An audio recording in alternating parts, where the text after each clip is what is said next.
a long time we've been studying systematic theology. ನಾವು ಅನೇಕ ದಿವಸಗಳಿಂದಲೂ ಸಹ ಕ್ರಮ ಪದ್ಧತಿಯಾದಂತಹ ಸತ್ಯವೇದ ಅಧ್ಯಯನವನ್ನ ನಾವು ಮಾಡುತ್ತಾ ಬಂದಿದ್ದೇವೆ.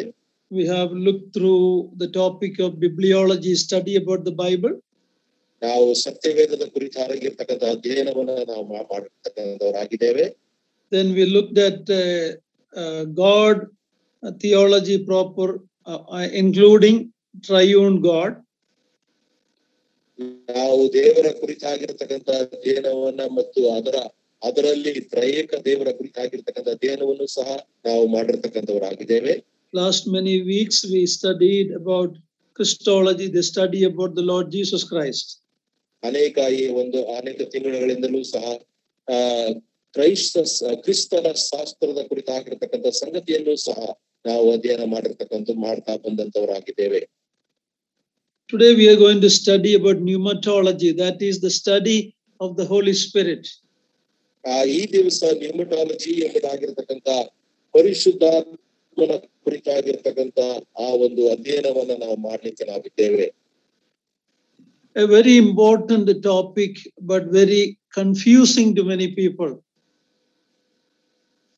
ಬಹಳ ಪ್ರಾಮುಖ್ಯವಾದಂತ ಈ ಒಂದು ವಿಷಯವಾಗಿರ್ತಕ್ಕಂಥದ್ದಾಗಿದ್ದರೂ ಸಹ ಅನೇಕರಿಗೆ ಈ ಒಂದು ಗಲಿಬಿಲಿಯನ್ನ ತರಂತ ಒಂದು ವಿಷಯವೂ ಸಹ ಇದು ಆಗಿರ್ತಕ್ಕಂಥದ್ದಾಗಿದೆ. Many groups have big confusion about the Holy Spirit. ಪರಿಶುದ್ಧಾತ್ಮವಾಗಿ ಅನೇಕ ಗುಂಪುಗಳು ಬಹಳವಾದಂತ ಆ ಒಂದು ಗಲಿಬಿಲಿಗೆ ಒಳಗಾಗಿರ್ತಕ್ಕಂಥ ಸ್ಥಿತಿಯನ್ನ ನಾವು ಗಮನಿಸ್ತಕ್ಕಂಥವರಾಗಿದ್ದೇವೆ. The reason is they don't rightly divide the word of God. ಅದಕ್ಕೆ ಇರತಕ್ಕಂಥ ಕಾರಣವೇನಂತಂದ್ರೆ ದೇವರ ವಾಕ್ಯವನ್ನ ಸರಿಯಾದಂತ ರೀತಿಯಲ್ಲಿ ವಿಭಾಗಿಸದೇ ಇರತಕ್ಕಂತ ಒಂದು ದೆಸೆಯಿಂದ ಈ ರೀತಿಯಾದಂತ ಸ್ಥಿತಿಗೆ ಅವರು ಹೋಗ್ತಕ್ಕಂಥವರಾಗಿದ್ದಾರೆ. When the assembly movement, the brethren movement started in the late 16th or 17th century, 16-17ನೇ ಶತಮಾನದ ಹಿಂದೆ ಈ ಒಂದು ಸಹೋದರ ಸಭೆಯ ಒಂದು ಸಭೆ ಪ್ರಾರಂಭಗೊಂಡಂತಹ ಸಂದರ್ಭದಲ್ಲಿ it is through the assembly leaders, writers and preachers that different doctrines in the Bible were made clear. ಸತ್ಯವೇದದಲ್ಲಿ ಇರತಕ್ಕಂಥ ಅನೇಕ ದೇವರ ವಾಕ್ಯದ ಬೋಧನೆಯ ಕುರಿತಾಗಿ ಆ ಒಂದು ಸಹೋದರ ಸಭೆಯಲ್ಲಿ ಇದ್ದಂತ ಹಿರಿಯರು, ಸೇವಕರು ಮತ್ತು ಬರಹಗಾರರು ಇವರೆಲ್ಲರೂ ಸಹ ದೇವರ ವಾಕ್ಯದ ಬೋಧನೆಯನ್ನ ಸರಿಯಾದಂತ ರೀತಿಯಲ್ಲಿ ವಿಭಾಗಿಸಿ ಅವರು ಇಟ್ಟಂತವರಾದರು. So we can take pride in the fact that God has used many of the leaders of the Middle Ages to teach us clearly the different doctrines in the Word of God. ದೇವರ ವಾಕ್ಯದಲ್ಲಿ ಇರತಕ್ಕಂತ ಈ ಒಂದು ದೇವರ ವಾಕ್ಯದ ಬೋಧನೆಯನ್ನ ಸರಿಯಾದಂತ ರೀತಿಯಲ್ಲಿ ಬೋಧಿಸುವ ಕ್ರಮದಲ್ಲಿ ಇದ್ದ ಆ ದೇವರ ಸೇವಕರಿಗೆ ನಿಜವಾಗಲೂ ಸಹ ನಾವು ಅಭಿನಂದನೆಯನ್ನು ನಾವು ಸಲ್ಲಿಸತಕ್ಕಂಥವರಾಗಿದ್ದೇವೆ. Those clear books are available today. If anybody want to study, especially in English, there are books available written many years back which will help us to understand clearly who the Holy Spirit is. ಪರಿಶುದ್ಧಾತ್ಮನು ಯಾರು ಎಂಬುದಾಗಿರ್ತಕ್ಕಂಥ ಒಂದು ಅಂಶಕ್ಕೆ ಆತನ ಕುರಿತಾಗಿರ್ತಕ್ಕಂಥ ಅಧ್ಯಯನದ ಕುರಿತಾಗಿರ್ತಕ್ಕಂಥ ಸಂಗತಿಗಳು ಪುಸ್ತಕದ ರೂಪದಲ್ಲಿ ಬರೆಯಲ್ಪಟ್ಟು ಈಗಲೂ ಸಹ ಅದು ಸಿಗ್ತಕ್ಕಂಥದ್ದಾಗಿದೆ. ಆದ್ರೆ ಆಂಗ್ಲ ಭಾಷೆಯಲ್ಲಿ ಆ ಒಂದು ಪುಸ್ತಕ ಇರ್ತಕ್ಕಂಥದ್ದಾಗಿದೆ. ಯಾರಾದ್ರೂ ಬೇಕಾಗಿರ್ತಕ್ಕಂಥವರು ಅದನ್ನ ಪಡೆದು ಅಧ್ಯಯನವನ್ನ ಮಾಡಬಹುದು. But I'm sad that even among the assemblies today, many don't have a clear understanding of the person and work of the Holy Spirit. ಆದ್ರೆ ಬಹಳ ದುಃಖಕರವಾದಂತ ಸಂಗತಿ ಏನಂದ್ರೆ ಸಹೋದರ ಸಭೆಯ ಅನೇಕ ಪ್ರಿಯರಿಗೂ ಸಹ ಪರಿಶುದ್ಧಾತ್ಮನ ಕುರಿತಾಗಿರ್ತಕ್ಕಂಥ ಸರಿಯಾದಂತ ನಿಕಟವಾದಂತ ಅರ್ಥೈಸುವಿಕೆ ಇಲ್ಲದೆ ಗಲಿಬಿಲಿಯ ಗೊಂದಲದಲ್ಲಿ ಇರ್ತಕ್ಕಂಥವರಾಗಿದ್ದಾರೆ. When we open the Bible in the very first chapter of Genesis verse 2, we are introduced to the Holy Spirit. ಸತ್ಯವೇದ ಮೊದಲನೇ ಒಂದು ಅಧ್ಯಾಯದಲ್ಲಿ ದೇವರ ವಾಕ್ಯದಲ್ಲಿ ಆದಿಕಾಂಡ ಪುಸ್ತಕದ 2ನೇ ವಚನದಲ್ಲಿ ದೇವರಾತ್ಮನ ಕುರಿತಾಗಿರ್ತಕ್ಕಂಥ ಸ್ಪಷ್ಟವಾದಂತಹ ಒಂದು ಸಂಗತಿಯಲ್ಲಿ ಕೊಡಲ್ಪಟ್ಟಿರ್ತಕ್ಕಂಥದ್ದಾಗಿದೆ. Maybe we can read Genesis 1:2. ನಾವು ಆದಿಕಾಂಡ 1ನೇ ಅಧ್ಯಾಯ 2ನೇ ವಚನವನ್ನ ನಾವು ಓದಿಕೊಳ್ಳೋಣ. ಭೂಮಿಯು ಕ್ರಮವಿಲ್ಲದೆಯೂ ಬರಿದಾಗಿಯೂ ಇದ್ದು ಆದಿಸಾಗರದ ಮೇಲೆ ಕತ್ತಲಿತ್ತು, ದೇವರಾತ್ಮವು ಜಲಸಮೂಹಗಳ ಮೇಲೆ ಚಲಿಸುತ್ತಿತ್ತು. So here in the very beginning we are introduced to the person and the work of the Holy Spirit. ಈ ಮೊದಲನೇ ದೇವರ ವಾಕ್ಯದ ಮೊದಲನೇ ಹಂತದಲ್ಲಿಯೇ ಪರಿಶುದ್ಧಾತ್ಮನಾದಂತ ವ್ಯಕ್ತಿಯ ಕುರಿತಾಗಿರ್ತಕ್ಕಂಥ ಸಂಗತಿಯನ್ನ ತಿಳಿಸಲ್ಪಟ್ಟಿರ್ತಕ್ಕಂಥ ಸಂಗತಿಯನ್ನು ನಾವಿಲ್ಲಿ ಗಮನಿಸ್ತಕ್ಕಂಥವರಾಗಿದ್ದೇವೆ. The Spirit of God was hovering over the face of the waters. ಆ ದೇವರಾತ್ಮವು ಜಲಸಮೂಹಗಳ ಮೇಲೆ ಚಲಿಸುತ್ತಿತ್ತು ಎಂಬುದಾಗಿ ನಾವು ನೋಡ್ತೇವೆ. In other words, the Holy Spirit was involved in the creation. ಇದೊಂದು ರೀತಿಯಾಗಿ ಹೇಳುವ ಒಂದು ಹಂತದಲ್ಲಿ ಪರಿಶುದ್ಧಾತ್ಮನು ಆತನು ಸೃಷ್ಟಿಯ ಕಾರ್ಯದಲ್ಲಿ ಆತನು ಸಹ ಇರ್ತಕ್ಕಂಥವನಾಗಿದ್ದನು. And when you look at the last chapter of the Bible, Revelation 20-17, we read about the Holy Spirit. ನಾವು ಕಡೆ ಪುಸ್ತಕವಾಗಿರತಕ್ಕಂಥ ಪ್ರಕಟಣೆಯ 22ನೇ ಅಧ್ಯಾಯ 17ರಲ್ಲಿ ಪರಿಶುದ್ಧ ಕುರಿತಾಗಿ ಅಲ್ಲಿ ಓದತಕ್ಕಂಥವಾಗಿದ್ದೇವೆ. 22:17. Yes, 22:17. ಆತ್ಮನು ಮೊದಲ ಗೀತಿಯು ಬಾ ಅನ್ನುತ್ತಾರೆ, ಕೇಳುವವನು ಬಾ ಅನ್ನಲಿ, ಬಾಯಾರಿದವನು ಬರಲಿ, ಇಷ್ಟವುಳ್ಳವನು ಜೀವಜಲವನ್ನ ಪ್ರಳಯವಿಲ್ಲದೆ ತೆಗೆದುಕೊಳ್ಳಿ. So in the beginning of the Bible and the ending of the Bible, we see the Holy Spirit. ನಾವು ಸತ್ಯವೇದದ ಪ್ರಾರಂಭದಲ್ಲಿಯೂ ಸಹ ಮತ್ತು ಸತ್ಯವೇದದ ಅಂತ್ಯ ಭಾಗದಲ್ಲಿಯೂ ಸಹ ನಾವು ಪರಿಶುದ್ಧಾತ್ಮನ ಕುರಿತಾಗಿ ನಾವು ನೋಡ್ತಕ್ಕಂಥವನ್ನಾಗಿದ್ದೇವೆ. But the Bible also gives us warning about not believing every spirit. ಆದರೆ ಸತ್ಯವೇದವು ಪ್ರತಿ ಆತ್ಮನ ಕುರಿತಾಗಿ ನಾವು ನಂಬಬಾರದು ಎಂಬುದಾಗಿರ್ತಕ್ಕಂಥ ಎಚ್ಚರಿಕೆಯನ್ನು ಸಹ ಅದು ನಮಗೆ ಕೊಡ್ತಕ್ಕಂಥದ್ದಾಗಿದೆ. Look at 1 John chapter 4 verses 1 and 2. ನಾವು ಮೊದಲನೇ ಯೋಹಾನ ಬರೆದ ಪತ್ರಿಕೆ chapter 4 4ನೇ ಅಧ್ಯಾಯ verses 1 and 2 and 3 actually. ಮೊದಲನೇ ವಚನದಿಂದ 4ನೇ ವಚನದವರೆಗೆ verse 3 to 3. ಮೊದಲನೇ 3 ವಚನಗಳನ್ನ ನಾವು ನೋಡಿಕೊಳ್ತಕ್ಕಂಥವರಾಗಿರೋಣ. ಪ್ರಿಯರೇ, ಅನೇಕ ಮಂದಿ ಸುಳ್ಳು ಪ್ರವಾದಿಗಳು ಲೋಕದೊಳಗೆ ಬಂದಿರುವುದರಿಂದ ನೀವು ಆತ್ಮದ ಎಲ್ಲಾ ನುಡಿಗಳನ್ನ ನಂಬದೆ ಆಯಾ ನುಡಿಗಳು ದೇವರಿಂದ ಪ್ರೇರಿತವಾದವುಗಳೋ ಅಲ್ಲವೋ ಎಂದು ಅವುಗಳನ್ನ ಪರೀಕ್ಷಿಸಬೇಕು.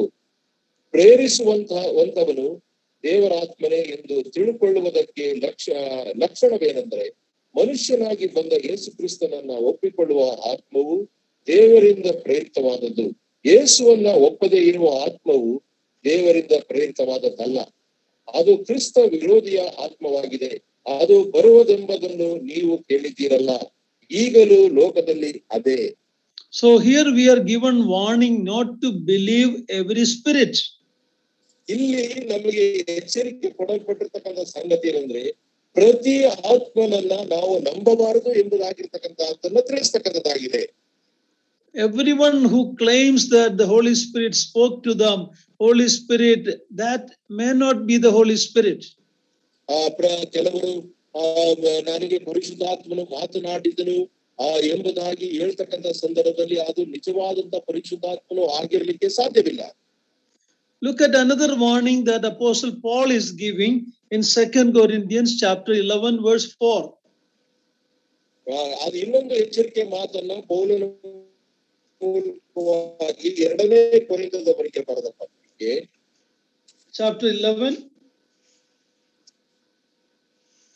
11ನೇ ಅಧ್ಯಾಯ verse 4. 4ನೇ ವಚನ 2ನೇ ಕೊರಿಂಥದವರಿಗೆ ಬರೆದ ಪತ್ರಿಕೆ 11ನೇ ಅಧ್ಯಾಯ 4ನೇ ವಚನ.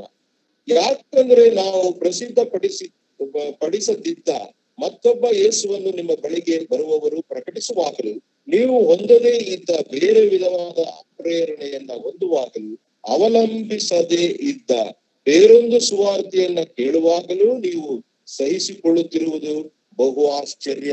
Here Paul is warning, the word of God is warning us, the Spirit of God is warning, there will be another Jesus, another Spirit, and another gospel. ಇಲ್ಲಿ ಪರಿಶುದ್ಧಾತ್ಮ ನಮಗೆ ತಿಳಿಸ್ತಕ್ಕಂಥ ದೇವರ ವಾಕ್ಯದ ಮೂಲಕವಾಗಿ ನಮಗೆ ಎಚ್ಚರಿಕೆಯನ್ನ ಕೊಡ್ತಕ್ಕಂತಹ ಸಂಗತಿ ಏನಂದ್ರೆ, ಇನ್ನೊಬ್ಬ ಯೇಸುವು ಮತ್ತು ಇನ್ನೊಬ್ಬ ಆತ್ಮನು ಮತ್ತು ಇನ್ನೊಂದು ಸುವಾರ್ತೆಯ ಕುರಿತಾಗಿರ್ತಕ್ಕಂಥ ಸಂಗತಿಯನ್ನ ಆತ ನಮಗೆ ಎಚ್ಚರಿಕೆ ಕೊಡ್ತಾನೆ. So we have to be very careful that we have the right understanding about who is the person of the Holy Spirit.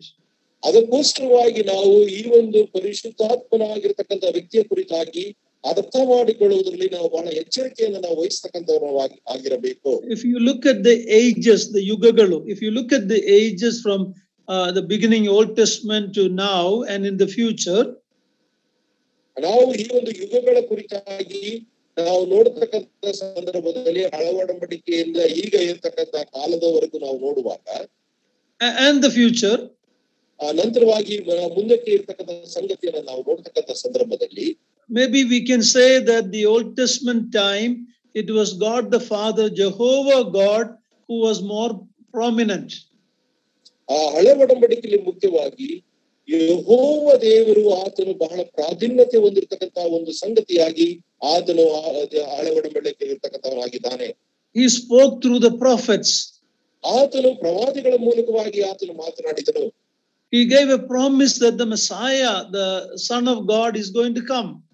ಆತನು ವಾಗ್ದಾನ ಮಾಡಿ ಮೆಸ್ಸಿಯನು ಆತನು ಬರುತ್ತಾನೆ ಎಂಬುದಾಗಿರ್ತಕ್ಕಂಥ ಸಂಗತಿಯನ್ನು ಸಹ ಆತನು ತಿಳಿಸಿದನು.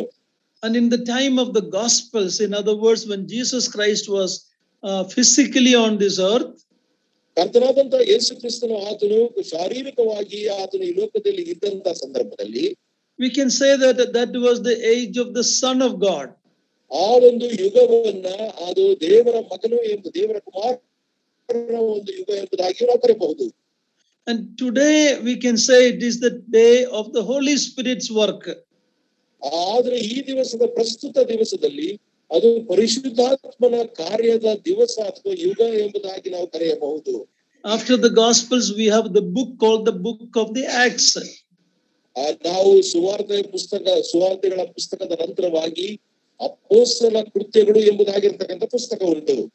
A better name for that book is the Acts of the Apostles, the Acts of the Holy Spirit through the Apostles.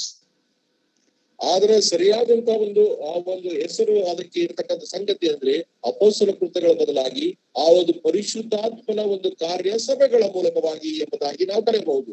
No, Acts of the Holy Spirit through the Apostles. ಪರಿಶುದ್ಧಾತ್ಮನ ಕಾರ್ಯ ಅದು ಅಪೊಸ್ತಲರ ಮೂಲಕವಾಗಿ ಎಂಬುದಾಗಿ ನಾವು ಕರೆಯಲಾಗಿದೆ ಇದೆ. We are living in an age of the Holy Spirit's work. ನಾವು ಇರತಕ್ಕಂಥ ಯುಗ ಯಾವುದೆಂಬುದಾಗಿ ಹೇಳುವಾಗ ಪರಿಶುದ್ಧಾತ್ಮನ ಕಾರ್ಯವನ್ನ ಮಾಡತಕ್ಕಂಥ ಯುಗದಲ್ಲಿ ನಾವು ಇರತಕ್ಕಂಥವರಾಗಿದ್ದೇವೆ. He is doing mainly two work. ಆತನು ಮುಖ್ಯವಾಗಿ ಎರಡು ಕಾರ್ಯವನ್ನ ಆತನು ನಡೆಸುವಂತವನಾಗಿದ್ದಾನೆ. He is bringing sinners to the Lord Jesus Christ. ಪಾಪಿಗಳನ್ನ ಆತನು ಕರ್ತನಾದಂತ ಯೇಸು ಕ್ರಿಸ್ತನ ಬಳಿಗೆ ಆತನು ತರತಕ್ಕಂತವನಾಗಿದ್ದಾನೆ. And then those who have come to the Lord, who have become the children of God, He is sanctifying them to present them to Christ, the bridegroom.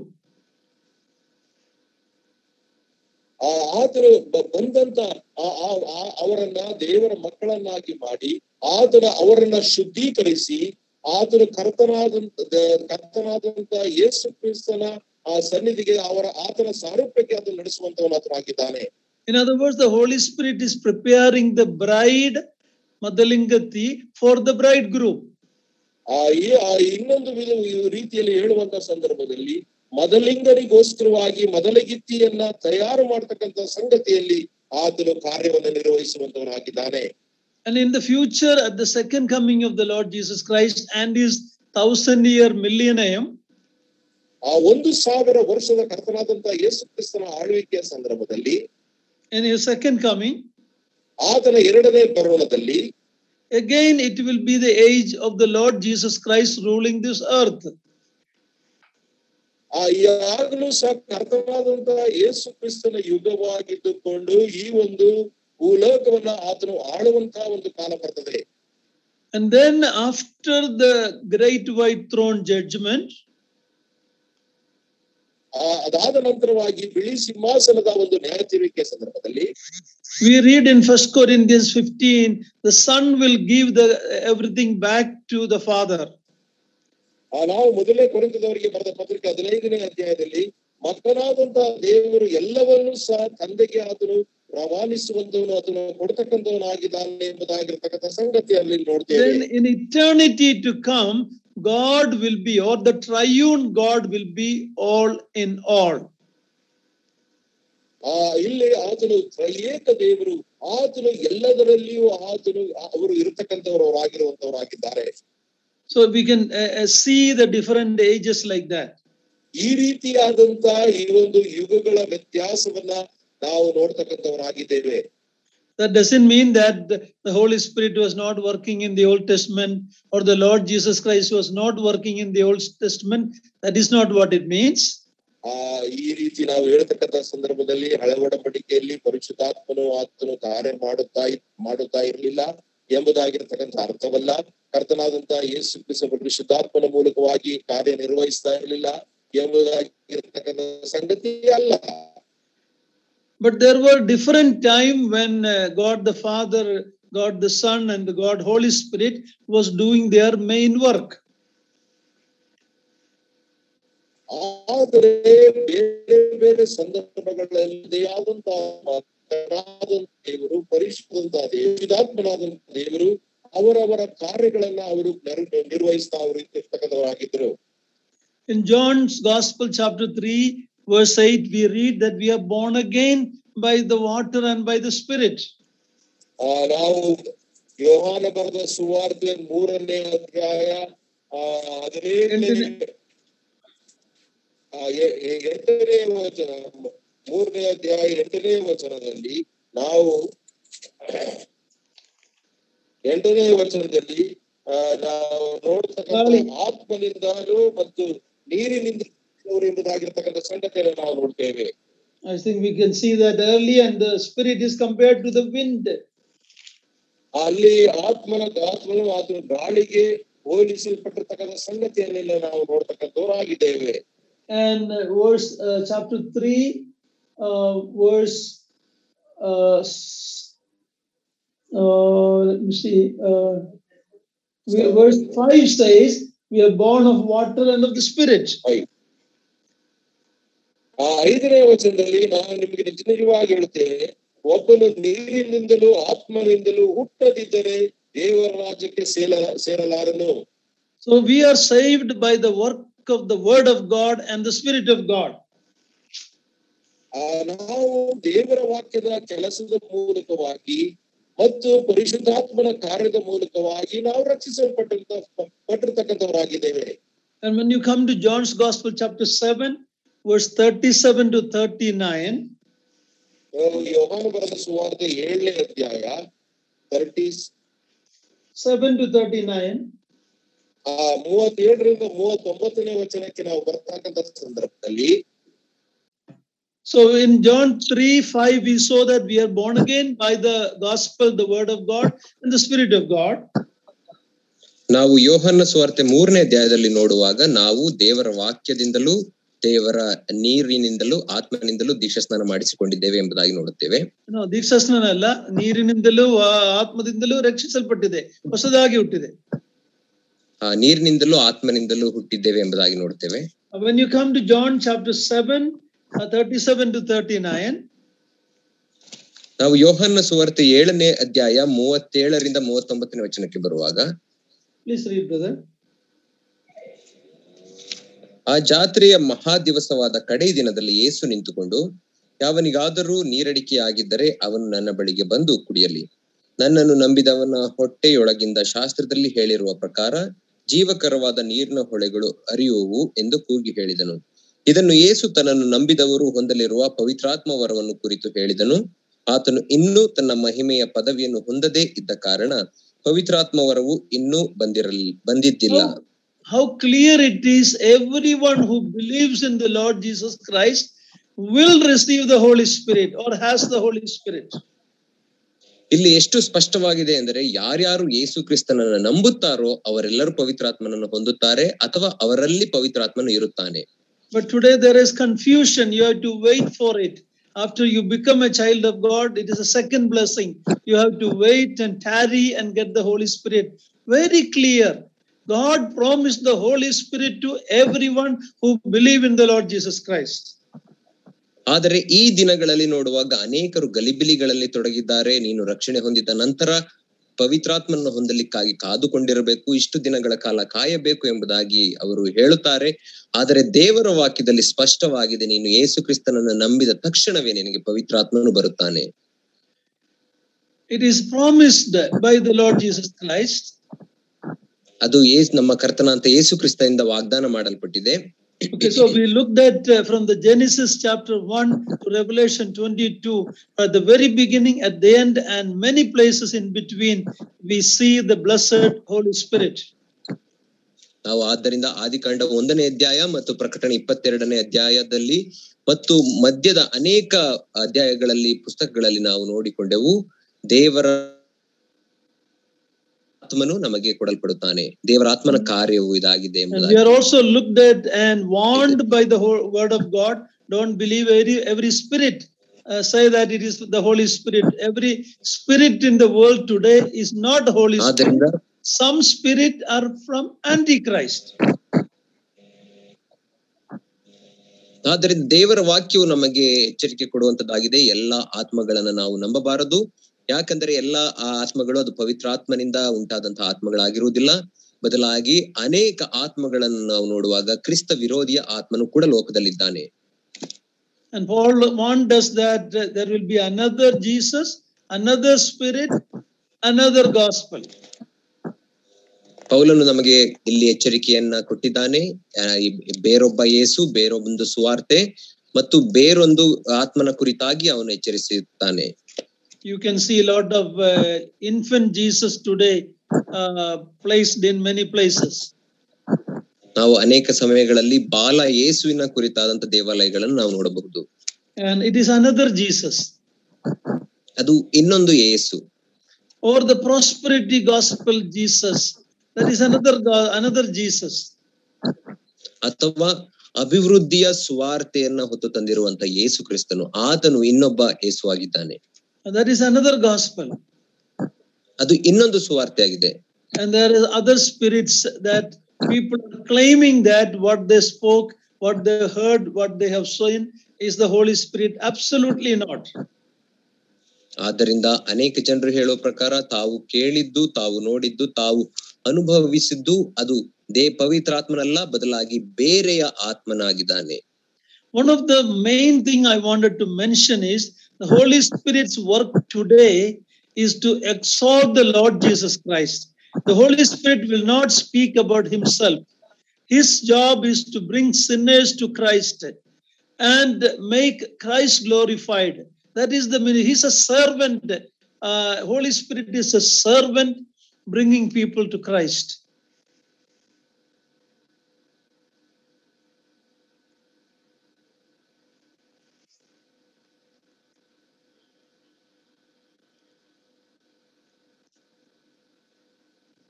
Can you hear me? ಹಂಗೆ struck ಆಗಿದೆ uncle. Yeah. ಮತ್ತೆ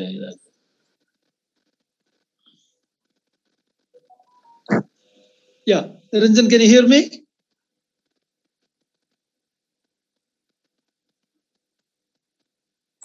ಹೋಗಿ leave ಆಗಿದೆ uncle, ಬರ್ತಾರೆ. Okay. Can you hear me? Sorry uncle. So the main work of the Holy Spirit today is not to talk about himself or to glorify him. His work is to glorify the Lord Jesus Christ. ನಾವು ನೋಡುವಾಗ ಪವಿತ್ರಾತ್ಮನ ಪ್ರಾಮುಖ್ಯವಾದ ಕಾರ್ಯ ಏನಾಗಿದೆ ಅಂದರೆ ತನ್ನ ಕುರಿತಾಗಿ ಆತನು ಮಾತಾಡುವುದಿಲ್ಲ, ತನ್ನನ್ನು ಮೆಚ್ಚಿಸುವುದಿಲ್ಲ, ಬದಲಾಗಿ ಆತನು ಯೇಸು ಕ್ರಿಸ್ತನನ್ನೇ ಕೇಂದ್ರವಾಗಿಟ್ಟುಕೊಂಡು ಎಲ್ಲಾ ಕಾರ್ಯಗಳಲ್ಲೂ ಯೇಸು ಕ್ರಿಸ್ತನಿಗೆ ಮಹಿಮೆ ತರುವ ಹಾಗೆ ಆತನು ಮಾತನಾಡುತ್ತಾನೆ. So if any church and group is only talking about the Holy Spirit and belittling Jesus Christ, you can know for sure that is not the work of the Holy Spirit. ಆದ್ದರಿಂದ ಯಾವುದಾದರೂ ಸಭೆ ಅಥವಾ ಯಾವುದಾದರೂ ಗುಂಪು ಕೇವಲ ಯೇಸು ಕ್ರಿಸ್ತನನ್ನ ಅಲ್ಲಗಳೆದು ಅಥವಾ ಆತನನ್ನ ಕಡಿಮೆ ಮಾಡಿ ತನ್ನ ಕುರಿತಾಗಿ ಅಥವಾ ಪವಿತ್ರಾತ್ಮನ ಕುರಿತಾಗಿ ಹೆಚ್ಚು ಮಾತಾಡುವುದಾದರೆ ನಿಮಗೆ ತಿಳಿಯಬೇಕಾದ ವಿಷಯ ಏನೆಂದರೆ ಅದು ಪವಿತ್ರಾತ್ಮನ ಕಾರ್ಯವಲ್ಲ. Okay, now let's start the topic. Let us learn the nature and the person of the Holy Spirit. ನಾವು ಈಗ ಇನ್ನೊಂದು ವಿಷಯದ ಕುರಿತಾಗಿ ನಾವು ಕಲಿತುಕೊಳ್ಳೋಣ. ಪವಿತ್ರಾತ್ಮನ ಸ್ವಭಾವ ಮತ್ತು ವ್ಯಕ್ತಿತ್ವದ ಕುರಿತಾಗಿ ನೋಡಿಕೊಳ್ಳೋಣ.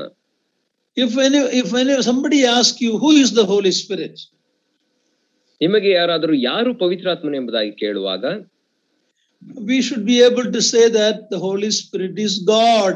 He is the third person of the Trinity, the triune God. ನಾವು ಅವರಿಗೆ ಹೇಳಲಿಕ್ಕೆ ಶಕ್ತರಾಗಿರಬೇಕು. ಪವಿತ್ರಾತ್ಮನು ಅಂದರೆ ಆತನು ದೇವರಾಗಿದ್ದಾನೆ, ತ್ರಯೇಕ ದೇವರ ಒಬ್ಬ ವ್ಯಕ್ತಿಗಳಲ್ಲಿ ಆತನು ಎಂಬುದಾಗಿ ಸ್ಪಷ್ಟನೆ ಕೊಡಬೇಕು. Is the third person of the triune God. ದೇವರ ತ್ರಯೇಕತ್ವದಲ್ಲಿ ಮೂರನೇ ವ್ಯಕ್ತಿ ಆತನು ಎಂಬುದಾಗಿ ಹೇಳಬೇಕು. There are many false teachers like the Jehovah's false witness group. They will say Holy Spirit is a power. ನಾವು ನೋಡುವಾಗ ಅನೇಕ ಗುಂಪುಗಳುಂಟು. ಉದಾಹರಣೆಗೆ ಯೆಹೋವನ ಸುಳ್ಳು ಸಾಕ್ಷಿಗಳು ಎಂಬಂತ ಒಂದು ಗುಂಪು, ಅವರು ಹೇಳುವ ಪ್ರಕಾರ ಪವಿತ್ರ ಆತ್ಮನು ಒಬ್ಬ ಶಕ್ತಿ ಅಷ್ಟೇ ಎಂಬುದಾಗಿ, ಒಂದು ಶಕ್ತಿ ಅಷ್ಟೇ ಎಂಬುದಾಗಿ ಹೇಳುತ್ತಾರೆ. But we know our God is a triune God. There are three persons included in the one living God. ಆದರೆ ನಮಗೆ ಗೊತ್ತು ನಮ್ಮ ದೇವರು ಆತನು ತ್ರಯೇಕತ್ವ ದೇವರಾಗಿದ್ದಾನೆ. ಆತನಲ್ಲಿ ಮೂರು ವ್ಯಕ್ತಿತ್ವಗಳು ಐಕ್ಯತೆಯಿಂದ ಕೂಡಿರುವುದನ್ನು ನಾವು ನೋಡುತ್ತೇವೆ. So the first thing we study about the Holy Spirit is his deity. ಮೊದಲನೇದಾಗಿ ನಾವು ಪವಿತ್ರಾತ್ಮನ ಕುರಿತಾಗಿ ನೋಡಿಕೊಳ್ಳಬೇಕಾದದ್ದು ಆತನ ದೈವತ್ವ. In essential nature is equal with God the Father and God the Son. ಆತನ ಸ್ವಭಾವದಲ್ಲಿ ಸಾಮಾನ್ಯವಾದ ಸ್ವಭಾವದಲ್ಲಿ ನಾವು ನೋಡುವಾಗ ಆತನು ದೇವರಿಗೆ ಸರಿ ಸಮಾನನಾಗಿದ್ದಾನೆ, ತಂದೆಯಾದ ದೇವರಿಗೆ. Equal with the Father and the Son. ತಂದೆಯಾದ ದೇವರಿಗೆ ಮತ್ತು ಮಗನಾದ ದೇವರಿಗೆ ಆತನು ಸಮಾನನಾಗಿದ್ದಾನೆ. As we know that the Bible is a progressive revelation, we learn more about the Holy Spirit in the New Testament. ನಮಗೆ ಗೊತ್ತಿರೋ ಪ್ರಕಾರ ದೇವರ ವಾಕ್ಯವು ಅದು ಕ್ರಮವಾಗಿ ಪ್ರಕಟಿಸಲ್ಪಟ್ಟಂತಹ ದೇವರ ಪ್ರಕಟಣೆ ಆಗಿರುವುದರಿಂದ ನಾವು ಕ್ರಮವಾಗಿ ಪ್ರಕಟಿಸಲ್ಪಡುವಾಗ ಪವಿತ್ರಾತ್ಮನ ಕುರಿತಾಗಿ ಹೆಚ್ಚು ಪ್ರಕಟಣೆಗಳನ್ನ ಜ್ಞಾನವನ್ನ ಹೊಂದುತ್ತಾ ಹೋಗುತ್ತೇವೆ. The triune God is made more clear, even though it is there in seed form in the Old Testament. It is made more clear in the revelation of the New Testament. ತ್ರಯೇಕತ್ವ ದೇವರ ಕುರಿತಾದಂತಹ ಸ್ಪಷ್ಟವಾದಂತಹ ಮಾಹಿತಿ ಮತ್ತು ಪ್ರಕಟಣೆ ನಮಗೆ ಹೊಸ ಒಡಂಬಡಿಕೆಯಲ್ಲಿ ಹೆಚ್ಚಾಗಿ ಸಿಗುತ್ತದೆ. ಹಳೆ ಒಡಂಬಡಿಕೆಯಲ್ಲಿ ಅದು ಒಂದು ಬೀಜದ ರೀತಿಯಲ್ಲಿ ಇದ್ದರೂ ಕೂಡ ಹೊಸ ಒಡಂಬಡಿಕೆಗೆ ಬರುವಾಗ ಅದು ಸ್ಪಷ್ಟವಾಗುತ್ತಾ ಬರುತ್ತದೆ. In Matthew 28:19, ಮತ್ತಾಯನ ಸುವಾರ್ತೆ 28ನೇ ಅಧ್ಯಾಯ 19ನೇ ವಚನದಲ್ಲಿ, in the Great Commission, ದೇವರು ತನ್ನ ಶಿಷ್ಯರಿಗೆ ಕೊಟ್ಟಂತಹ ಆ ಒಂದು ಜವಾಬ್ದಾರಿ ಅಥವಾ ಆಜ್ಞೆಯನ್ನ ನಾವು ನೋಡು, ದೊಡ್ಡ ನಿಯೋಗವನ್ನ ನಾವು ನೋಡುವಾಗ we have the name of the Father, Son and the Holy Spirit. ಅಲ್ಲಿ ನಾವು ತಂದೆಯಾದ ದೇವರ, ಮಗನ ಮತ್ತು ಪವಿತ್ರಾತ್ಮನ ಹೆಸರು ನಮೂದಿಸಲ್ಪಟ್ಟಿರುವುದನ್ನು ನೋಡುತ್ತೇವೆ. To baptize believers in the name of the Father, Son and the Holy Spirit. ವಿಶ್ವಾಸಿಗಳನ್ನ ತಂದೆಯಾದ ದೇವರ, ಮಗನ ಮತ್ತು ಪವಿತ್ರಾತ್ಮನ ಹೆಸರಿನಲ್ಲಿ ದೀಕ್ಷಾ ಸ್ನಾನ ಮಾಡಿಸಬೇಕು. Even though there are three persons there, it is one name. ಹೆಸರುಗಳಲ್ಲ, ಹೆಸರಿನಲ್ಲಿ.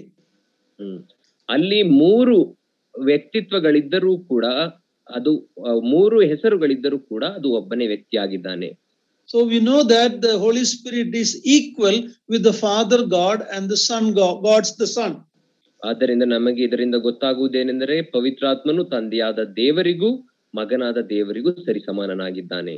In John 14:16 and 17, ಯೋಹನ್ನ ಸುವಾರ್ತೆ 14ನೇ ಅಧ್ಯಾಯ 16 ಮತ್ತು 17ನೇ ವಚನದಲ್ಲಿ ನಾವು ನೋಡುವಾಗ, here we read about the promise of another counselor who will come. ನಿಮಗೆ ಇನ್ನೊಬ್ಬ ಸಹಾಯಕನನ್ನ ಅಥವಾ ಸಮಾಲೋಚಕನನ್ನ ಕಳುಹಿಸಿಕೊಡುತ್ತೇನೆ ಎಂಬಂತ ವಾಗ್ದಾನವನ್ನ ನಮ್ಮ ಕರ್ತನಂತ ಯೇಸು ಕ್ರಿಸ್ತನಲ್ಲಿ ಮಾಡಿರುವುದನ್ನ ನಾವು ನೋಡುತ್ತೇವೆ. 14, 16 and 17. 14ನೇ ಅಧ್ಯಾಯ 16 ಮತ್ತು 17ನೇ ವಚನ. ಆಗ ನಾನು ತಂದೆಯನ್ನು ಕೇಳಿಕೊಳ್ಳುವೆನು, ಆತನು ನಿಮಗೆ ಬೇರೊಬ್ಬ ಸಹಾಯಕನನ್ನು ಸದಾಕಾಲ ನಿಮ್ಮ ಸಂಗಡ ಇರುವುದಕ್ಕೆ ಕೊಡುವನು.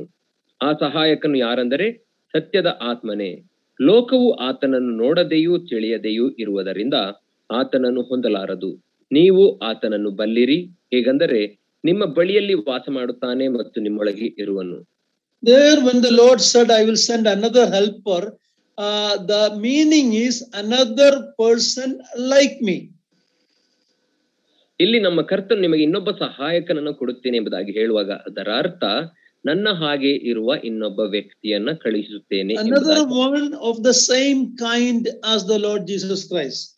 ನಮ್ಮ ಕರ್ತನಾಂತ ಯೇಸು ಕ್ರಿಸ್ತನ ರೀತಿಯಲ್ಲಿಯೇ ಇರುವಂತಹ ಇನ್ನೊಬ್ಬ ವ್ಯಕ್ತಿ.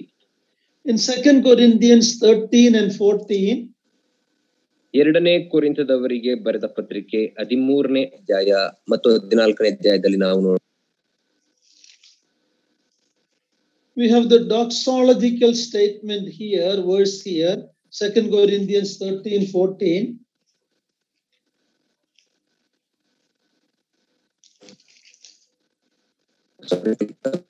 Second Corinthians 13, 14. Yeah. 2 ಕೊರಿಂಥದವರಿಗೆ ಬರೆದ ಪತ್ರಿಕೆ 14ನೇ ವಚನದಲ್ಲಿ ನಾವು ನೋಡುವಾಗ ದೇವರ ಪ್ರೀತಿಯು ಪವಿತ್ರಾತ್ಮನ ಅನ್ಯೋನ್ಯತೆಯು ನಿಮ್ಮೆಲ್ಲರ ಸಂಗಡವಿರಲಿ. So we see in many verses in the New Testament, the Holy Spirit is referred in the same way as the Father and Son, or they are mentioned together. ನಾವು ಆದ್ದರಿಂದ ಹೊಸ ಒಡಂಬಡಿಕೆಯ ಅನೇಕ ವಾಕ್ಯ ಭಾಗಗಳಲ್ಲಿ ನಾವು ನೋಡುವಾಗ ಪವಿತ್ರಾತ್ಮನನ್ನ ತಂದೆಯಾದ ದೇವರು ಮತ್ತು ಮಗನಾದ ದೇವರಿಗೆ ಸರಿ ಸಮಾನವಾಗಿ ಮಾಡಲ್ಪಟ್ಟಿರುವುದನ್ನ ಅಥವಾ ಆತನನ್ನ ಅವರಿಬ್ಬರೊಟ್ಟಿಗೆ ಜೊತೆಯಾಗಿ ಈ ಎಲ್ಲಾ ಕಡೆಯೂ ನಮೂದಿಸಲ್ಪಟ್ಟಿರುವುದನ್ನ ನಾವು ನೋಡುತ್ತೇವೆ. We are looking at the deity of the Holy Spirit. ನಾವು ಪವಿತ್ರಾತ್ಮನ ದೈವತ್ವದ ಕುರಿತಾಗಿ ನೋಡುತ್ತಿದ್ದೇವೆ. Now if you turn to Hebrews chapter 10, ಈಗ ನಾವು ಇಬ್ರಿಯರಿಗೆ ಬರೆದ ಪತ್ರಿಕೆ 10ನೇ ಅಧ್ಯಾಯಕ್ಕೆ ಬರುವಾಗ verse 15 to 17, 15ರಿಂದ 17ನೇ ವಚನವನ್ನು ನಾವು ನೋಡುವಾಗ 15 to 17, 15ರಿಂದ 17ನೇ ವಚನಗಳವರೆಗೆ, ಪವಿತ್ರಾತ್ಮನು ಸಹ ನಮಗೆ ಸಾಕ್ಷಿ ಕೊಡುವವನಾಗಿ, ಆ ದಿನಗಳು ಬಂದ ಮೇಲೆ ನಾನು ಅವರ ಸಂಗಡ ಮಾಡಿಕೊಳ್ಳುವ ಒಡಂಬಡಿಕೆಯು ಹೀಗಿರುವುದು, ನನ್ನ ಆಜ್ಞೆಗಳನ್ನು ಅವರ ಹೃದಯದಲ್ಲಿ ಇಡುವೆನು, ಅವರ ಮನಸ್ಸಿನ ಮೇಲೆ ಅವುಗಳನ್ನು ಬರೆಯುವೆನು ಎಂದು ಕರ್ತನು ನುಡಿಯುತ್ತಾನೆ ಎಂಬುದಾಗಿ ಹೇಳಿದ ಮೇಲೆ, ಇನ್ನು ಅವರ ಪಾಪಗಳನ್ನು ಅವರ ದುಷ್ಕೃತ್ಯಗಳನ್ನು ನನ್ನ ನೆನಪಿಗೆ ಎಂದಿಗೂ ತರುವುದಿಲ್ಲ ಎಂದು ಹೇಳುತ್ತಾನೆ. ಪಾಪಗಳು So here we see when God's Holy Spirit is speaking, it is God speaking. ಇಲ್ಲಿ ಪವಿತ್ರಾತ್ಮನು ಮಾತನಾಡುವಾಗ ಅದರ ಅರ್ಥ ದೇವರು ಮಾತನಾಡುತ್ತಿದ್ದಾನೆ ಎಂಬುದಾಗಿ ಆಗಿದೆ. One of the clearest verse in the New Testament or in the Bible that the Holy Spirit is God is in the book of Acts chapter 5. ನಾವು ದೇವರ ವಾಕ್ಯದಲ್ಲಿ, ಸತ್ಯವೇದದಲ್ಲಿ ಅಥವಾ ಹೊಸ ಒಡಂಬಡಿಕೆಯಲ್ಲಿ ಪವಿತ್ರಾತ್ಮನು ದೇವರಾಗಿದ್ದಾನೆ ಎಂಬಂತ ಸ್ಪಷ್ಟವಾದಂತಹ ಒಂದು ಮಾತನ್ನು ನಾವು ಎಲ್ಲಿ ನೋಡುತ್ತೇವೆ ಅಂದರೆ ಅಪೊಸ್ತಲರ ಕೃತ್ಯ 2ನೇ ಅಧ್ಯಾಯದಲ್ಲಿ. Apostle Acts 5 verse 3 and 4. ಅಪೊಸ್ತಲರ ಕೃತ್ಯ 5ನೇ ಅಧ್ಯಾಯ 3 ಮತ್ತು 4ನೇ ವಚನದಲ್ಲಿ. Everybody should underline this verse and know this is the clearest verse that the Holy Spirit is God. ಎಲ್ಲರೂ ಈ ವಾಕ್ಯ ಭಾಗಗಳನ್ನ ನಿಮ್ಮ ಪುಸ್ತಕದಲ್ಲಿ ಗುರುತು ಮಾಡಿಕೊಂಡು ಇದನ್ನ ಜ್ಞಾಪಕದಲ್ಲಿ ಇಟ್ಟುಕೊಳ್ಳಬೇಕೇನೆಂದರೆ ಪವಿತ್ರಾತ್ಮನನ್ನ ಇಲ್ಲಿ ಸ್ಪಷ್ಟವಾಗಿ ದೇವರು ಎಂಬುದಾಗಿ ಹೇಳಲ್ಪಟ್ಟಿರುವುದನ್ನು Now we ನೋಡುತ್ತೇವೆ. know the incident of Ananias and Sapphira lying to the Holy Spirit. ನಮಗೆ ಗೊತ್ತು, ಹನನೀಯ ಮತ್ತು ಸಫೈರಳು ಪವಿತ್ರಾತ್ಮನಿಗೆ ಸುಳ್ಳು ಹೇಳಿದ ಪ್ರಕರಣ ಸ್ಪಷ್ಟವಾಗಿ ತಿಳಿದಿದೆ. Please read Acts 5 verses 3 and 4. ನಾವು ಅಪೊಸ್ತಲರ ಕೃತ್ಯ 5ನೇ ಅಧ್ಯಾಯ 3 ಮತ್ತು 4ನೇ ವಚನವನ್ನು ನೋಡಿಕೊಳ್ಳೋಣ. ಆಗ ಪೇತ್ರನು, ಅನನೀಯ, ಸೈತಾನನು ನಿನ್ನ ಹೃದಯದಲ್ಲಿ ತುಂಬಿಕೊಂಡದ್ದೇನು? ನೀನು ಯಾಕೆ ಆ ಹೊಲದ ಕ್ರಯದಲ್ಲಿ ಕೆಲವನ್ನು ಬಚ್ಚಿಟ್ಟುಕೊಂಡು ಪವಿತ್ರಾತ್ಮನನ್ನು ವಂಚಿಸಬೇಕೆಂದಿದ್ದಿ? ಆ ಆಸ್ತಿ ಇದ್ದಾಗ ನಿನ್ನದಾಗಿಯೇ ಇತ್ತಲ್ಲವೇ? ಮಾರಿದ ಮೇಲೆಯೂ ಬಂದ ಹಣವು ನಿನ್ನ ಅಧೀನದಲ್ಲೇ ಇತ್ತಲ್ಲವೇ? ನೀನು ಈ ಕಾರ್ಯವನ್ನು ನಿನ್ನ ಹೃದಯದಲ್ಲಿ ಯೋಚಿಸಿಕೊಂಡದ್ದು ಯಾಕೆ? ನೀನು ಸುಳ್ಳಾಡಿದ್ದು ಮನುಷ್ಯರಿಗಲ್ಲ, ದೇವರಿಗೆ ಆಡಿದಿ ಅಂದನು. You see very clearly Peter is telling in the first part of the verse that why you lied to the Holy Spirit. ಇಲ್ಲಿ ನಾವು ನೋಡುವಾಗ ಸ್ಪಷ್ಟವಾಗಿ ಪೇತ್ರನು ಈ ವಚನ ಭಾಗದ ಮೂರನೇ ವಚನದಲ್ಲಿ ನಾವು ನೋಡುವಾಗ ಯಾಕೆ ನೀನು ಪವಿತ್ರಾತ್ಮನಿಗೆ ಸುಳ್ಳು ಹೇಳುತ್ತಿ ಎಂಬುದಾಗಿ ಕೇಳುತ್ತಾನೆ. And then in verse 4 at the end he is telling you have not lied to men but to God. ಅದೇ ರೀತಿ 4ನೇ ವಚನ ಮತ್ತು ಕಡೆಯ ಭಾಗದಲ್ಲಿ ನಾವು ನೋಡುವಾಗ ನೀನು ಮನುಷ್ಯರಿಗೆ ಸುಳ್ಳಾಡಿಲ್ಲ, ಬದಲಾಗಿ ಸುಳ್ಳಾಡಿರುವುದು ದೇವರಿಗೆ ಸುಳ್ಳಾಡಿದ್ದಿ ಎನ್ನುತ್ತಾನೆ. First he said why you lied to the Holy Spirit. ಮೊದಲು ಆತನು ಹೇಳುವಾಗ ಯಾಕೆ ಪವಿತ್ರಾತ್ಮನಿಗೆ ಸುಳ್ಳಾಡಿದ್ದಿ ಎಂದು ಕೇಳುತ್ತಾನೆ. Then he is telling you did not lie to man but you lied to God. ನಂತರ ಆತನು ಹೇಳುವಾಗ ನೀನು ಸುಳ್ಳಾಡಿದ್ದು ಮನುಷ್ಯರಿಗಲ್ಲ, ದೇವರಿಗೆ ಆಡಿದ್ದಿ. So this is the clearest verse that the Holy Spirit is none other than God. ಇದು ಸ್ಪಷ್ಟವಾಗಿ ನಮಗೆ ತಿಳಿಸಿಕೊಡುವಂತ ವಚನ ಭಾಗವಾಗಿದೆ. ಪವಿತ್ರಾತ್ಮನು ಬೇರೆ ಯಾರು ಅಲ್ಲ, ಆತನೇ ದೇವರಾಗಿದ್ದಾನೆ. Okay, secondly we look at his characteristics or his attributes. ನಾವು ನಂತರ ಎರಡನೇದಾಗಿ ಪವಿತ್ರಾತ್ಮನ ಗುಣಲಕ್ಷಣಗಳನ್ನು ನೋಡಿಕೊಳ್ಳೋಣ. The character that belongs only to God. ದೇವರಿಗೆ ಮಾತ್ರ ಒಳಪಡುವಂತಹ ಅಥವಾ ದೇವರಿಗೆ ಮಾತ್ರ ಇರುವಂತಹ ಗುಣಲಕ್ಷಣಗಳು. Those attributes are ascribed to the Holy Spirit in the Word of God. ದೇವರ ವಾಕ್ಯದಲ್ಲಿ ದೇವರಿಗೆ ಮಾತ್ರ ಇರುವಂತಹ ಗುಣ ಸ್ವಭಾವಗಳನ್ನ ಪವಿತ್ರಾತ್ಮನಿಗೂ ಕೂಡ ಹೋಲಿಸಿರುವುದನ್ನ ನಾವು ನೋಡುತ್ತೇವೆ. Look at Hebrews 9 and 14. ನಾವು ಇಬ್ರಿಯರಿಗೆ ಬರೆದ ಪತ್ರಿಕೆ 9ನೇ ಅಧ್ಯಾಯ 14ನೇ ವಚನವನ್ನ ನೋಡಿಕೊಳ್ಳೋಣ. Hebrews 9 verse 14. ಇಬ್ರಿಯರಿಗೆ ಬರೆದ ಪತ್ರಿಕೆ 9ನೇ ಅಧ್ಯಾಯ 14ನೇ ವಚನ. ಪವಿತ್ರ ಮಾಡುವುದಾದರೆ ನಿತ್ಯಾತ್ಮನಿಂದ ತನ್ನನ್ನು ತಾನೇ ನಿರ್ದೋಷಿಯನ್ನಾಗಿ ದೇವರಿಗೆ ಸಮರ್ಪಿಸಿಕೊಂಡ ಕ್ರಿಸ್ತನ ರಕ್ತವು ಎಷ್ಟೋ ಹೆಚ್ಚಾಗಿ ನಮ್ಮನ್ನು ನಿರ್ಜೀವ ಕರ್ಮಗಳಿಂದ ಬಿಡಿಸಿ ನಾವು ಜೀವವುಳ್ಳ ದೇವರನ್ನು ಆರಾಧಿಸುವವರಾಗುವಂತೆ ನಮ್ಮ ಮನಸ್ಸನ್ನು ಶುದ್ಧೀಕರಿಸುವುದಲ್ಲವೇ. The eternal spirit, it's mentioned there, right in Kannada? ನಿತ್ಯಾತ್ಮನು ಎಂಬುದಾಗಿ ಕನ್ನಡದಲ್ಲಿ ಹೇಳಿರುವುದನ್ನು ನೋಡುತ್ತೇವೆ. Eternality is an attribute of God. ನಿತ್ಯತ್ವ ಅದು ದೇವರಿಗೆ ಮಾತ್ರ ಇರುವಂತಹ ಗುಣಲಕ್ಷಣ. Here the Holy Spirit is called eternal spirit. ಇಲ್ಲಿ ಪವಿತ್ರಾತ್ಮನನ್ನು ಕೂಡ ನಿತ್ಯಾತ್ಮನು ಎಂಬುದಾಗಿ ಕರೆಯಲ್ಪಟ್ಟಿರುವುದನ್ನು ನೋಡುತ್ತೇವೆ. It is the attributes of God. ಅದು ದೇವರಿಗೆ ಮಾತ್ರ ಇರುವಂತಹ ಗುಣಲಕ್ಷಣ. Romans 8:11. ರೋಮಾಪುರದವರಿಗೆ ಬರೆದ ಪತ್ರಿಕೆ 8ನೇ ಅಧ್ಯಾಯ 11ನೇ ವಚನ. Romans 8:11. ರೋಮಾಪುರದವರಿಗೆ ಬರೆದ ಪತ್ರಿಕೆ 8ನೇ ಅಧ್ಯಾಯ 11ನೇ ವಚನ. Read brother. Yes uncle. Yeah, read it. ಯೇಸುವನ್ನು ಸತ್ತವರೊಳಗಿಂದ ಜೀವಿತನಾಗಿ ಎಬ್ಬಿಸಿದ ಆತನ ಆತ್ಮನು ನಿಮ್ಮಲ್ಲಿ ವಾಸವಾಗಿದ್ದರೆ ಕ್ರಿಸ್ತ ಯೇಸುವನ್ನು ಸತ್ತವರೊಳಗಿಂದ ಎಬ್ಬಿಸಿದ ಆತನು ನಿಮ್ಮಲ್ಲಿ ವಾಸವಾಗಿರುವ ತನ್ನ ಆತ್ಮನ ಮೂಲಕ ನಿಮ್ಮ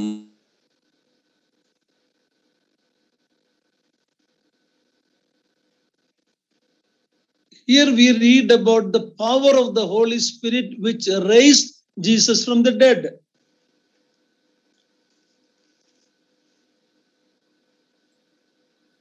ಅವ್ರದ್ದು ಇದಾಗಿದೆ, ಸ್ಟಕ್ ಆಗಿದೆ, ಮೋಸ್ಟ್ಲಿ ಕಾಲ್ ಬಂದಿರಬೇಕು.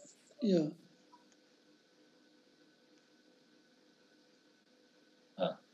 Niranjan, can you hear? Sorry uncle, I'm getting calls from patients. Sorry for that. Yes sir. So here we read about the Holy Spirit who raised Jesus Christ from the dead. ಇಲ್ಲಿ ನಾವು ನೋಡುವಾಗ ಪವಿತ್ರಾತ್ಮನು ಯೇಸು ಕ್ರಿಸ್ತನನ್ನ ಜೀವಂತವಾಗಿ ಪುನರುತ್ಥಾನಗೊಳಿಸಿದನು ಎಂಬುದಾಗಿ ಹೇಳಿದೆ. Jesus Christ was raised by the power of the Holy Spirit. ಯೇಸು ಕ್ರಿಸ್ತನು ಪುನರುತ್ಥಾನವಾದದ್ದು ಅದು ಪವಿತ್ರಾತ್ಮನ ಬಲದಿಂದ. Of course, we know that Jesus raised himself also. He said, I have the power to lay down my life and to take it.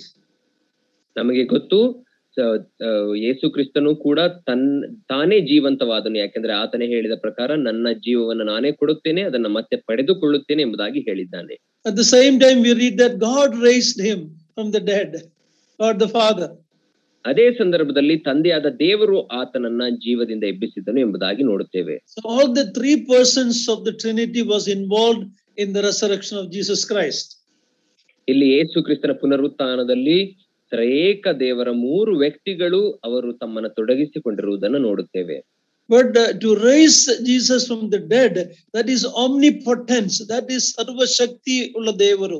So we read about the omnipotence of the Holy Spirit. ನಾವು ನೋಡುವಾಗ ಯೇಸು ಕ್ರಿಸ್ತನ ಪುನರುತ್ಥಾನ ಮಾಡಲ್ಪಟ್ಟಂತದ್ದು ಅದು ದೇವರಿಗಿರುವಂತಹ ಸರ್ವಶಕ್ತತೆಯನ್ನ ತೋರಿಸುತ್ತದೆ. ಇಲ್ಲಿ ಪವಿತ್ರಾತ್ಮನ ಸರ್ವಶಕ್ತತೆಯೂ ಕೂಡ ನಮಗೆ ಗೋಚರವಾಗುತ್ತದೆ. So we looked at the eternality of the Holy Spirit and the all power of the omnipotence of the Holy Spirit. ಆದ್ದರಿಂದ ನಾವು ಪವಿತ್ರಾತ್ಮನ ನಿತ್ಯತ್ವವನ್ನು ನೋಡಿಕೊಂಡೆವು ಮತ್ತು ಪವಿತ್ರಾತ್ಮನ ಸರ್ವಶಕ್ತಿಯನ್ನು ಕೂಡ ನೋಡಿಕೊಂಡೆವು. Now when we come to Psalm 139, ನಾವು ಅದೇ ಕೀರ್ತನೆಯ ಪುಸ್ತಕ 139ನೇ ಅಧ್ಯಾಯಕ್ಕೆ ಬರುವಾಗ verse 7 to 12, ಅಲ್ಲಿ 7ರಿಂದ 12ನೇ ವಚನಗಳವರೆಗೆ ನಾವು ನೋಡಿಕೊಳ್ಳುವಾಗ Psalm 139, 7 to 12, we read about the Holy Spirit. ನಾವು ಅಲ್ಲಿ 139ನೇ ಕೀರ್ತನೆ 7ರಿಂದ 11ನೇ ವಚನಗಳವರೆಗೆ ಪವಿತ್ರಾತ್ಮನ ಕುರಿತಾಗಿ ನೋಡಿಕೊಳ್ಳುತ್ತೇವೆ. ನಾನು ನಿನ್ನ ಆತ್ಮಕ್ಕೆ ತಪ್ಪಿಸಿಕೊಳ್ಳುವಂತೆ ಎಲ್ಲಿಗೆ ಹೋಗಲಿ, ನಿನ್ನ ಕಣ್ಣಿಗೆ ಮರೆಯಾಗುವಂತೆ ಎಲ್ಲಿಗೆ ಓಡಲಿ? ಮೇಲಗಿನ ಲೋಕಕ್ಕೆ ಏರಿ ಹೋದರೆ ಅಲ್ಲಿ ನೀನಿರುತ್ತಿ, ಪಾತಾಳಕ್ಕೆ ಹೋಗಿ ಮಲಗಿಕೊಂಡರೇನು ಅಲ್ಲಿಯೂ ನೀನಿರುವಿ. ಅರುಣನ ರೆಕ್ಕೆಗಳನ್ನು ಕಟ್ಟಿಕೊಂಡು ಆರಿ ಹೋಗಿ ಸಮುದ್ರದ ಕಟ್ಟಕಡೆಯಲ್ಲಿ ವಾಸ ಮಾಡೇನೆಂದರೆ ಅಲ್ಲಿಯೂ ನಿನ್ನ ಕೈ ನನ್ನನ್ನು ನಡೆಸುವುದು, ನಿನ್ನ ಬಲಗೈ ನನ್ನನ್ನು ಹಿಡಿದಿರುವುದು. ಕಾರ್ಗತ್ತಲೆಯು ನನ್ನನ್ನು ಕವಿಯುವುದು, ಹಗಲು ಹೋಗಿ ನನ್ನ ಸುತ್ತಲೂ ಇರುಳಾಗುವುದು ಎಂದು ಹೇಳಿಕೊಂಡರೇನು? So here we read about the omnipresence of the Holy Spirit. ಇಲ್ಲಿ ನಾವು ನೋಡುವಾಗ ಎಲ್ಲಾ ಕಡೆಯೂ ಪವಿತ್ರಾತ್ಮನು ಇರುವುದನ್ನು ನಾವು ನೋಡುತ್ತೇವೆ. No one can hide themselves from the Spirit of God. ಯಾರು ತಮ್ಮನ್ನ ತಾವು ದೇವರ ಆತ್ಮನಿಂದ ಬಚ್ಚಿಟ್ಟುಕೊಳ್ಳಲಿಕ್ಕೆ ಸಾಧ್ಯವೇ ಇಲ್ಲ. That talks about the omnipresence of the Lord, Holy Spirit. ಪವಿತ್ರ ಆತ್ಮನ ಸರ್ವ ವ್ಯಾಪಿತನವನ್ನ ತೋರಿಸುತ್ತದೆ. 1 Corinthians 2:10 and 11. 1 ಕೊರಿಂಥ 2:10 ಮತ್ತು 11ನೇ ವಚನವನ್ನು ನಾವು ನೋಡುವಾಗ 2 Corinthians 2:10 and 11. 2ನೇ ಕೊರಿಂಥದವರಿಗೆ ಬರೆದ ಪತ್ರಿಕೆ 2ನೇ ಅಧ್ಯಾಯ 10 ಮತ್ತು 11ನೇ ವಚನವನ್ನು ನಾವು ನೋಡಿಕೊಳ್ಳೋಣ. ನೀವು ಯಾರಿಗೆ ಯಾವುದನ್ನು ಮನ್ನಿಸುತ್ತೀರೋ ನಾನು ಸಹ ಮನ್ನಿಸುತ್ತೇನೆ. 1 Corinthians 2:10. 1 ಕೊರಿಂಥದವರಿಗೆ ಬರೆದ ಪತ್ರಿಕೆ 2ನೇ ಅಧ್ಯಾಯ 10ನೇ ವಚನ. ನಮಗಾದರೂ ದೇವರು ತನ್ನ ಆತ್ಮನ ಮೂಲಕ ಅದನ್ನು ಪ್ರಕಟಿಸಿದನು. ಆ ಆತ್ಮನು ಎಲ್ಲಾ ವಿಷಯಗಳನ್ನು, ದೇವರ ಅಗಾಧವಾದ ವಿಷಯಗಳನ್ನು ಕೂಡ ಪರಿಶೋಧಿಸುವವನಾಗಿದ್ದಾನೆ. 11 also. ಮನುಷ್ಯನ ಒಳಗಿನ ಆಲೋಚನೆಗಳು ಅವನಲ್ಲಿರುವ ಜೀವಾತ್ಮಕ್ಕೆ ಹೊರತು ಮತ್ತಾರಿಗೆ ತಿಳಿಯುವುದು. ಹಾಗೆಯೇ ದೇವರ ಆಲೋಚನೆಗಳನ್ನು ದೇವರ ಆತ್ಮನೇ ಹೊರತು ಬೇರೆ ಯಾರೂ ಗ್ರಹಿಸುವುದಿಲ್ಲ. Here we read about the omniscience of the Holy Spirit. Holy Spirit knows everything. ಇಲ್ಲಿ ನಾವು ಪವಿತ್ರಾತ್ಮನ ಸರ್ವಜ್ಞಾನಿತನವನ್ನ ಕುರಿತಾಗಿ ನಾವು ನೋಡುತ್ತೇವೆ. ಪವಿತ್ರಾತ್ಮನಿಗೆ ಎಲ್ಲವೂ ಗೊತ್ತು. So the word of God teaches about the eternality of the Holy Spirit. ಆದ್ದರಿಂದ ದೇವರ ವಾಕ್ಯವು ನಮಗೆ ಪವಿತ್ರಾತ್ಮನ ನಿತ್ಯತ್ವದ ಕುರಿತಾಗಿ ಬೋಧಿಸುತ್ತದೆ. About his omnipotence, his Sarva Shakti. ಆತನ ಸರ್ವಶಕ್ತಿಯ ಕುರಿತಾಗಿ ಬೋಧಿಸುತ್ತದೆ. Omnipresence, he is everywhere. ಆತನು ಎಲ್ಲಾ ಕಡೆಯಲ್ಲೂ ಸರ್ವವ್ಯಾಪಿಯಾಗಿದ್ದಾನೆ. His omniscience. ಆತನು ಎಲ್ಲವನ್ನ ತಿಳಿದವನು ಅಥವಾ ಸರ್ವಜ್ಞಾನಿಯಾಗಿದ್ದಾನೆ. Look at John 14:16 and 17. ನಾವು ಯೋಹನ್ನ ಸುವಾರ್ತೆ 14ನೇ ಅಧ್ಯಾಯ 16 ಮತ್ತು 17ನೇ ವಚನವನ್ನು ನಾವು ನೋಡಿಕೊಳ್ಳೋಣ. And the name given to him, John 14:16 and 17. ಯೋಹಾನ 14ನೇ ಅಧ್ಯಾಯ 16, 17ನೇ ವಚನವನ್ನು ನೋಡುವಾಗ ಅಲ್ಲಿ ಪವಿತ್ರಾತ್ಮನಿಗೆ ಕೊಡಲ್ಪಟ್ಟಿರುವ ಹೆಸರುಗಳನ್ನ ನಾವು ನೋಡುತ್ತೇವೆ. ಆಗ ನಾನು ತಂದೆಯನ್ನು ಕೇಳಿಕೊಳ್ಳುವೆನು, ಆತನು ನಿಮಗೆ ಬೇರೊಬ್ಬ ಸಹಾಯಕನನ್ನು ಸದಾಕಾಲ ನಿಮ್ಮ ಸಂಗಡ ಇರುವುದಕ್ಕೆ ಕೊಡುವನು. ಆ ಸಹಾಯಕನು ಯಾರೆಂದರೆ ಸತ್ಯದ ಆತ್ಮನೇ. ಲೋಕವು ಆತನನ್ನು ನೋಡದೆಯೂ ತಿಳಿಯದೆಯೂ ಇರುವುದರಿಂದ ಆತನನ್ನು ಹೊಂದಲಾರದು. ನೀವು ಆತನನ್ನು ಬಲ್ಲಿರಿ, ಹೇಗೆಂದರೆ ನಿಮ್ಮ ಬಳಿಯಲ್ಲಿ ವಾಸ ಮಾಡುತ್ತಾನೆ ಮತ್ತು ನಿಮ್ಮೊಳಗೆ ಇರುವನು. Here Holy Spirit is called the God of truth, the Spirit of truth. ಇಲ್ಲಿ ಪವಿತ್ರಾತ್ಮನನ್ನ ಸತ್ಯದ ಆತ್ಮನು ಎಂಬುದಾಗಿ ಕರೆದಿದ್ದಾರೆ. We know God is called the truth. ಇಲ್ಲಿ ನಮಗೆ ಗೊತ್ತು ದೇವರನ್ನ ಸತ್ಯ ಎಂಬುದಾಗಿ ಸತ್ಯವಂತನು ಎಂಬುದಾಗಿ ಕರೆಯುವುದನ್ನು ನೋಡುತ್ತೇವೆ. Jesus Christ said, I am the way, the truth and the life. ಯೇಸು ಕ್ರಿಸ್ತನು ಹೇಳಿದನು, ನಾನೇ ಮಾರ್ಗವು ಸತ್ಯವೂ ಜೀವವೂ ಆಗಿದ್ದೇನೆ. And here we read the Holy Spirit is the truth. ಇಲ್ಲಿ ನಾವು ಪವಿತ್ರಾತ್ಮನ ಕುರಿತಾಗಿಯೂ ಆತನು ಸತ್ಯದ ಆತ್ಮನು ಎಂಬುದಾಗಿ ಹೇಳಿರುವುದನ್ನು ನೋಡುತ್ತೇವೆ. Romans 5:5. ರೋಮಾಪುರದವರಿಗೆ ಬರೆದ ಪತ್ರಿಕೆ 5ನೇ ಅಧ್ಯಾಯ 5ನೇ ವಚನ. Romans 5:5. ರೋಮ 5:5 ಈ ರೀತಿ ನೋಡುತ್ತೇವೆ. ಈ ನಿರೀಕ್ಷೆಯು ನಮ್ಮ ಆಶೆಯನ್ನು ಭಂಗಪಡಿಸುವುದಿಲ್ಲ. ನಮಗೆ ಕೊಟ್ಟಿರುವ ಪವಿತ್ರಾತ್ಮನ ಮೂಲಕವಾಗಿ ದೇವರ ಪ್ರೀತಿ ರಸವು ನಮ್ಮ ಹೃದಯಗಳಲ್ಲಿ ಧಾರಾಳವಾಗಿ ಸುರಿದದೇ ಅಲ್ಲ. Here the Holy Spirit is told us the God of love. ಇಲ್ಲಿ ಪವಿತ್ರಾತ್ಮನನ್ನ ಪ್ರೀತಿಯ ಆತ್ಮನು ಎಂಬುದಾಗಿ ಕರೆದಿರುವುದನ್ನು ನಾವು ನೋಡುತ್ತೇವೆ. Through the Holy Spirit, the love of God is poured into our heart. ಪವಿತ್ರಾತ್ಮನ ಮೂಲಕ ದೇವರ ಪ್ರೀತಿಯು ನಮ್ಮ ಹೃದಯಗಳಿಗೆ ಸುರಿಸಲ್ಪಟ್ಟಿದೆ. And in John 6:63, ಮತ್ತು ಯೋಹಾನನ ಸುವಾರ್ತೆ 6ನೇ ಅಧ್ಯಾಯ 63ನೇ ವಚನದಲ್ಲಿ, ಯೋಹಾನ 6:60, we read, it is the Spirit who gives life, the first part. ಮೊದಲನೇ ಭಾಗದಲ್ಲಿ ಆತನು ಜೀವವನ್ನು ಕೊಡುವ ಆತ್ಮನು ಎಂಬುದಾಗಿ ನೋಡುತ್ತೇವೆ. See, look at, he is the God of truth. ನಾವು ನೋಡುವಾಗ ಆತನು ಸತ್ಯದ ದೇವರಾಗಿದ್ದಾನೆ. He is the Spirit of love. ಆತನು ಪ್ರೀತಿಯ ಆತ್ಮನಾಗಿದ್ದಾನೆ. He is the Spirit that gives life. ಮತ್ತು ಜೀವವನ್ನು ಕೊಡುವ ಆತ್ಮನಾಗಿದ್ದಾನೆ ಅಥವಾ ಬದುಕಿಸುವ ಆತ್ಮ. All these are characters that is only applicable to God. ಈ ಎಲ್ಲಾ ಗುಣಲಕ್ಷಣಗಳು ಕೇವಲ ದೇವರಿಗೆ ಮಾತ್ರ ಸರಿ ಹೊಂದುವಂತ ಗುಣಲಕ್ಷಣಗಳು. So Holy Spirit is none other than God himself. ಆದ್ದರಿಂದ ಪವಿತ್ರಾತ್ಮನು ಬೇರೆ ಯಾರೂ ಅಲ್ಲ, ದೇವರು ತಾನೇ. So we looked at some of the attributes of the Holy Spirit. ಆದ್ದರಿಂದ ನಾವು ಪವಿತ್ರಾತ್ಮನ ಕೆಲವು ಗುಣಲಕ್ಷಣಗಳನ್ನು ನೋಡಿಕೊಂಡೆವು. Now we look at some of his titles. ಆತನಿಗೆ ಕೊಟ್ಟಿರುವ ಕೆಲವು ಬಿರುದುಗಳ ಕುರಿತಾಗಿ ನೋಡಿಕೊಳ್ಳೋಣ. First of all, Romans 1:4. ಮೊದಲನೇದಾಗಿ ರೋಮಾಪುರದವರಿಗೆ ಬರೆದ ಪತ್ರಿಕೆ 1ನೇ ಅಧ್ಯಾಯ 4ನೇ ವಚನ. ಆತನು ವಂಶಕ್ರಮದಿಂದ ದಾವೀದನ ಸಂತಾನದಲ್ಲಿ ಹುಟ್ಟಿದವನು, ಪವಿತ್ರವಾದ ಆತ್ಮವುಳ್ಳವನಾಗಿದ್ದು ಸತ್ತ ಮೇಲೆ ಜೀವಿತನಾಗಿ ಎದ್ದು ಬಂದ ಮಹತ್ ಕಾರ್ಯದಿಂದ ದೇವಕುಮಾರನೆಂದು ನಿರ್ಣಯಿಸಲ್ಪಟ್ಟವನು ಆಗಿದ್ದಾನೆ. Verse 4, we are the spirit of holiness. ಇಲ್ಲಿ ಪವಿತ್ರವಾದ ಆತ್ಮ ಎಂಬುದಾಗಿ ನೋಡುತ್ತೇವೆ. One of the title for the Holy Spirit is Spirit of Holiness. ಪವಿತ್ರಾತ್ಮನಿಗೆ ಇರುವಂತಹ ಇನ್ನೊಂದು ಬಿರುದು ಯಾವುದಾಗಿದೆ ಅಂದ್ರೆ ಪವಿತ್ರವಾದ ಆತ್ಮನು. Luke 4:18. ಲೂಕ 4ನೇ ಅಧ್ಯಾಯ 18ನೇ ವಚನದಲ್ಲಿ ಈ ರೀತಿ ನೋಡುತ್ತೇವೆ. Luke 4:18. ಲೂಕ 4ನೇ ಅಧ್ಯಾಯ 18ನೇ ವಚನ. ಕರ್ತನ ಆತ್ಮವು ನನ್ನ ಮೇಲೆ ಅದೇ. Yeah, here he is called the Spirit of the Lord.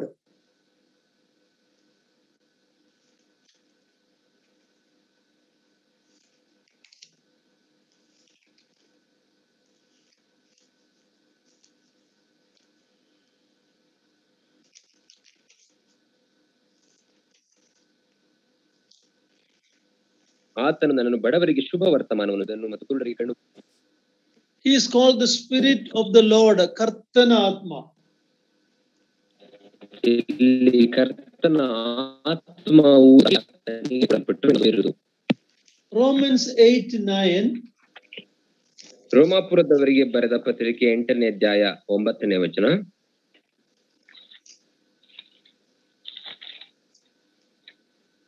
ನೀವಾದರೂ ನಿಮ್ಮಲ್ಲಿ ದೇವರ ಆತ್ಮನು ವಾಸವಾಗಿರುವುದಾದರೆ ಶರೀರ ಭಾವಾಧೀನರಲ್ಲ, ದೇವರ ಆತ್ಮನಿಗೆ ಅಧೀನರಾಗಿದ್ದೀರಿ. ಯಾವನಿಗಾದರೂ ಕ್ರಿಸ್ತನ ಆತ್ಮನು ಇಲ್ಲದಿದ್ದರೆ ಅವನು ಕ್ರಿಸ್ತನವನಲ್ಲ. Here he is called the Spirit of Christ. ಇಲ್ಲಿ ಪವಿತ್ರಾತ್ಮನನ್ನ ಕ್ರಿಸ್ತನ ಆತ್ಮನು ಎಂಬುದಾಗಿ ಕರೆದಿರುವುದನ್ನು ನೋಡುತ್ತೇವೆ. Acts 16:7. ಅಪೊಸ್ತಲರ ಕೃತ್ಯ 16ನೇ ಅಧ್ಯಾಯ 17ನೇ ವಚನ. No, 16:7. 16ನೇ ಅಧ್ಯಾಯ 7ನೇ ವಚನ. ಅಪೊಸ್ತಲರ ಕೃತ್ಯ 16:7. ಸೀಮೆಗೆ ಹಾದು ಹೋಗಿ ಮೂಸ್ಯಕ್ಕೆ ಎದುರಾಗಿ ಬಂದಾಗ ಬಿತೂನ್ಯಕ್ಕೆ ಹೋಗುವ ಪ್ರಯತ್ನ ಮಾಡಿದರು. ಅಲ್ಲಿಯೂ ಯೇಸುವಿನ ಆತ್ಮನು ಅವರನ್ನು ಹೋಗಗೊಡಿಸಲಿಲ್ಲ. Here his Holy Spirit is called the Spirit of Jesus. ಇಲ್ಲಿ ಪವಿತ್ರಾತ್ಮನನ್ನ ಯೇಸುವಿನ ಆತ್ಮನು ಎಂಬುದಾಗಿ ಕರೆದಿರುವುದನ್ನು ನೋಡುತ್ತೇವೆ. Matthew 10:20. ಮತ್ತಾಯನ ಸುವಾರ್ತೆ 10ನೇ ಅಧ್ಯಾಯ 20ನೇ ವಚನ. Matthew 10:20. ಮತ್ತಾಯನ ಸುವಾರ್ತೆ 10ನೇ ಅಧ್ಯಾಯ 20ನೇ ವಚನ. ಮಾತಾಡುವವರು ನೀವಲ್ಲ, ನಿಮ್ಮ ತಂದೆಯ ಆತ್ಮನೇ ನಿಮ್ಮ ಮುಖಾಂತರವಾಗಿ ಮಾತಾಡುವನು. Here Holy Spirit is called the Spirit of your Father. ಇಲ್ಲಿ ಪವಿತ್ರಾತ್ಮನನ್ನ ತಂದೆಯ ಆತ್ಮನು ಎಂಬುದಾಗಿ ಕರೆದಿರುವುದನ್ನು ನೋಡುತ್ತೇವೆ. 2 Corinthians chapter 3:3. 2 ಕೊರಿಂಥದವರಿಗೆ ಬರೆದ ಪತ್ರಿಕೆ 3ನೇ ಅಧ್ಯಾಯ 3ನೇ ವಚನ. ಕ್ರಿಸ್ತನು ನಮ್ಮ ಕೈಯಿಂದ ಬರೆಸಿಕೊಟ್ಟ ಪತ್ರವಾಗಿದ್ದೀರೆಂಬುದು ಪ್ರತ್ಯಕ್ಷವಾಗಿ ಇದೆ. ಅದು ಮಸಿಯಿಂದ ಬರೆದದ್ದಲ್ಲ, ಜೀವವುಳ್ಳ ದೇವರ ಆತ್ಮನಿಂದಲೇ ಬರೆದದ್ದು. ಕಲ್ಲಿನ ಮೇಲೆಯಲ್ಲ, ಮನುಷ್ಯರ ಹೃದಯಗಳೆಂಬ ಹಲಿಗೆಗಳ ಮೇಲೆಯೇ ಬರೆದದ್ದು. Here he is called the Spirit of the living God. ಇಲ್ಲಿ ಪವಿತ್ರಾತ್ಮನನ್ನ ಜೀವವುಳ್ಳ ದೇವರ ಆತ್ಮನು ಎಂಬುದಾಗಿ ಕರೆದಿದ್ದಾರೆ. So these are some of the names given to the Holy Spirit. ಇದು ಪವಿತ್ರಾತ್ಮನಿಗೆ ಕೊಡಲ್ಪಟ್ಟಿರುವಂತಹ ಕೆಲವು ಹೆಸರುಗಳು, or some titles. ಅಥವಾ ಕೆಲವು ಬಿರುದುಗಳು. Spirit of holiness, ಪವಿತ್ರವಾದ ಆತ್ಮನು, Spirit of the Lord, ಕರ್ತನ ಆತ್ಮನು, Spirit of Christ, ಕ್ರಿಸ್ತನ ಆತ್ಮನು, Spirit of Jesus, ಯೇಸುವಿನ ಆತ್ಮನು, Spirit of your Father, ನಿಮ್ಮ ತಂದೆಯ ಆತ್ಮನು, Spirit of the living God, ಮತ್ತು ಜೀವಿಸುವ ದೇವರ ಆತ್ಮನು. Okay, now we'll look at some of the symbols given to the Holy Spirit in the scripture. ದೇವರ ವಾಕ್ಯದಲ್ಲಿ ಪವಿತ್ರಾತ್ಮನಿಗೆ ಕೊಡಲ್ಪಟ್ಟಿರುವ ಕೆಲವು ಚಿಹ್ನೆಗಳ ಕುರಿತಾಗಿ ನೋಡಿಕೊಳ್ಳೋಣ. Which reveals his nature and work. ಅವುಗಳು, ಈ ಚಿಹ್ನೆಗಳು ಆತನ ಸ್ವಭಾವ ಮತ್ತು ಕೆಲಸ, ಆತನ ಕಾರ್ಯವನ್ನು ನಮಗೆ ತಿಳಿಸಿಕೊಡುತ್ತವೆ. John 3:8. ಯೋಹನ್ನ ಸುವಾರ್ತೆ 3ನೇ ಅಧ್ಯಾಯ 8ನೇ ವಚನ. John 3:8. ಯೋಹಾನ 3:8ನೇ ವಚನ. ಗಾಳಿಯು ಮನಸ್ಸು ಬಂದ ಕಡೆಗೆ ಬೀಸುತ್ತದೆ, ಅದರ ಸಪ್ಪಳವನ್ನು ಕೇಳುತ್ತಿ, ಆದರೆ ಅದು ಎಲ್ಲಿಂದ ಬರುತ್ತದೋ ಎಲ್ಲಿಗೆ ಹೋಗುತ್ತದೋ ನಿನಗೆ ತಿಳಿಯದು.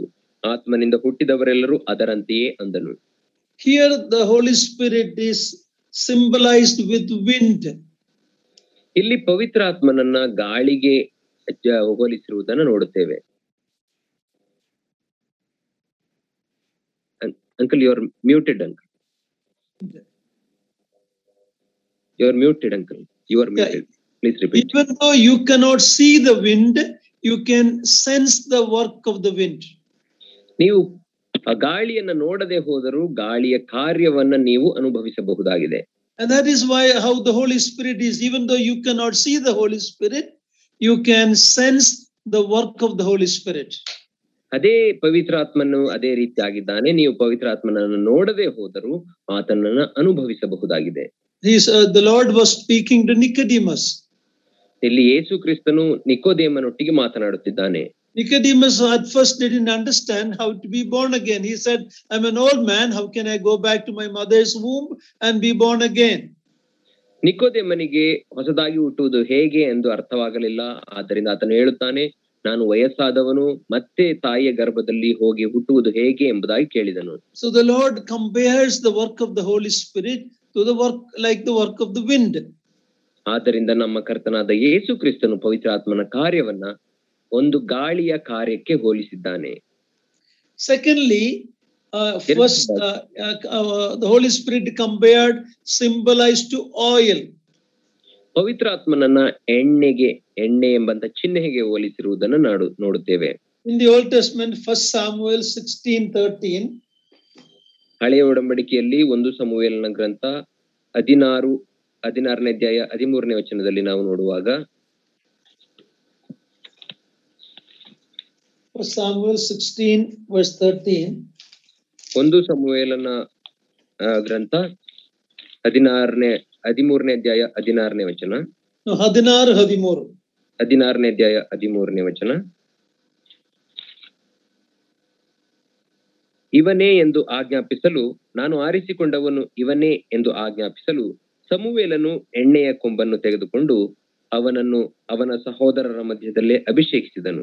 ಕೂಡಲೇ ಯೆಹೋವನ ಆತ್ಮವು ದಾವೀದನ ಮೇಲೆ ಬಂದು ನೆಲೆಗೊಂಡಿತು. ನಂತರ ಸಮುವೇಲನು ರಾಮಕ್ಕೆ ಹೊರಟು ಹೋದನು. So when Samuel anointed David, we read that the Holy Spirit came upon him. So it is compared to an anointing oil. ಆದ್ದರಿಂದ ಸಮುವೇಲನು ದಾವೀದನನ್ನ ಅಭಿಷೇಕಿಸುವಾಗ ಪವಿತ್ರಾತ್ಮನು ಆತನ ಮೇಲೆ ಬಂದದ್ದನ್ನು ನಾವು ನೋಡುತ್ತೇವೆ. ಆದ್ದರಿಂದ ಪವಿತ್ರಾತ್ಮನನ್ನ ಎಣ್ಣೆಯ ಚಿಹ್ನೆಗೆ ಹೋಲಿಸಬಹುದು. In the New Testament, Acts chapter 10 verse 38. ನಾವು ಹೊಸ ಒಡಂಬಡಿಕೆಯಲ್ಲಿ ಅಪೊಸ್ತಲರ ಕೃತ್ಯ 10ನೇ ಅಧ್ಯಾಯ 38ನೇ ವಚನದಲ್ಲಿ ನಾವು ನೋಡುವಾಗ,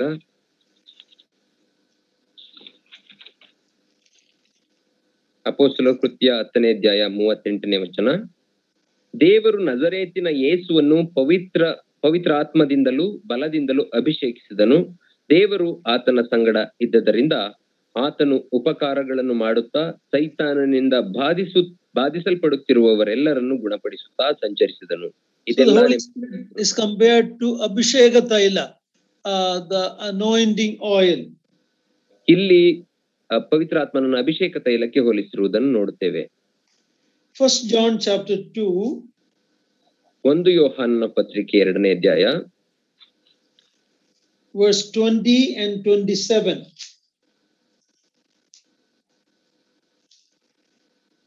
1 John chapter 2 verse 20 and 27.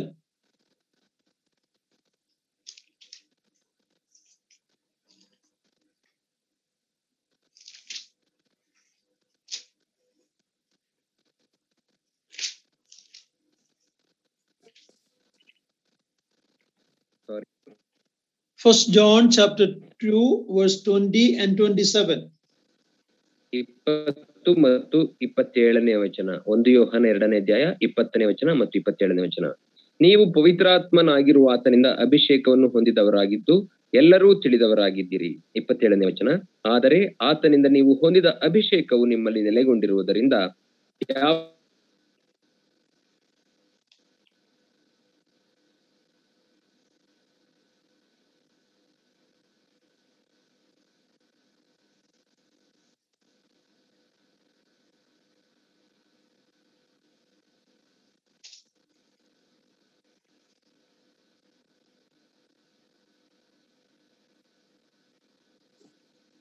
Here we are told that every child of God is anointed by the Holy Spirit like the anointing oil of the Old Testament. ಇಲ್ಲಿ ನಾವು ನೋಡುವಾಗ ಒಡಂಬಡಿಕೆಯಲ್ಲಿ ಹೇಳಿರುವ ಅಭಿಷೇಕ ತೈಲದ ರೀತಿಯಲ್ಲಿ ಹೊಸ ಒಡಂಬಡಿಕೆಯಲ್ಲಿ ಎಲ್ಲಾ ವಿಶ್ವಾಸಿಗಳು ಪವಿತ್ರಾತ್ಮನೆಂಬ ತೈಲದಿಂದ ಅಭಿಷೇಕಿಸಲ್ಪಡುತ್ತಾರೆ. So if some group of people ask you, are you anointed with the Holy Spirit? Gladly we should say, if you are a believer, yes, I am anointed. The anointing of the Lord remains in me. ಯಾವ ಗುಂಪಿನ ಜನರಾದರೂ ನಿಮ್ಮನ್ನ ಕೇಳುವಾಗ ನಿಮ್ಗೆ ಪವಿತ್ರಾತ್ಮನ ಅಭಿಷೇಕವಾಗಿದೆಯಾ ಎಂಬುದಾಗಿ ಹೇಳುವುದಾದರೆ, ಹೌದು, ನನಗೆ ಪವಿತ್ರಾತ್ಮನ ಅಭಿಷೇಕವಾಗಿದೆ, ಆತನು ನನ್ನಲ್ಲೇ ಇರುತ್ತಾನೆ, ಯಾಕೆಂದರೆ ನಾನು ವಿಶ್ವಾಸಿ ಆಗಿದ್ದೇನೆ ಎಂಬುದಾಗಿ ನೀವು ಧೈರ್ಯವಾಗಿ ಹೇಳಬಹುದು. So Holy Spirit is compared to the wind and to oil. ಆದ್ದರಿಂದ ಪವಿತ್ರಾತ್ಮನನ್ನ ಗಾಳಿಗೆ ಮತ್ತು ಎಣ್ಣೆಗೆ ಹೋಲಿಸಿದ್ದಾರೆ. Thirdly, ಮೂರನೇದಾಗಿ John 4:14. ಯೋಹಾನ ಸುವಾರ್ತೆ 4ನೇ ಅಧ್ಯಾಯ 14ನೇ ವಚನ. ಯೋಹಾನ 4:14. ನಾನು ಕೊಡುವ ನೀರನ್ನು ಕುಡಿದವನಿಗೆ ಎಂದಿಗೂ ನೀರಡಿಕೆ ಆಗುವುದಿಲ್ಲ. ನಾನು ಅವನಿಗೆ ಕೊಡುವ ನೀರು ಅವನಲ್ಲಿ ಉಕ್ಕುವ ಹೊರತೆಯಾಗಿದ್ದು ನಿತ್ಯ ಜೀವವನ್ನು ಉಂಟು ಮಾಡುವುದು ಎಂದು ಹೇಳಿದನು. So the Holy Spirit is compared to the living water. ಪವಿತ್ರಾತ್ಮನನ್ನ ಆ ಜೀವ ಕೊಡುವ ನೀರಿಗೆ ಹೋಲಿಸಿರುವುದನ್ನು ನಾವು ನೋಡುತ್ತೇವೆ.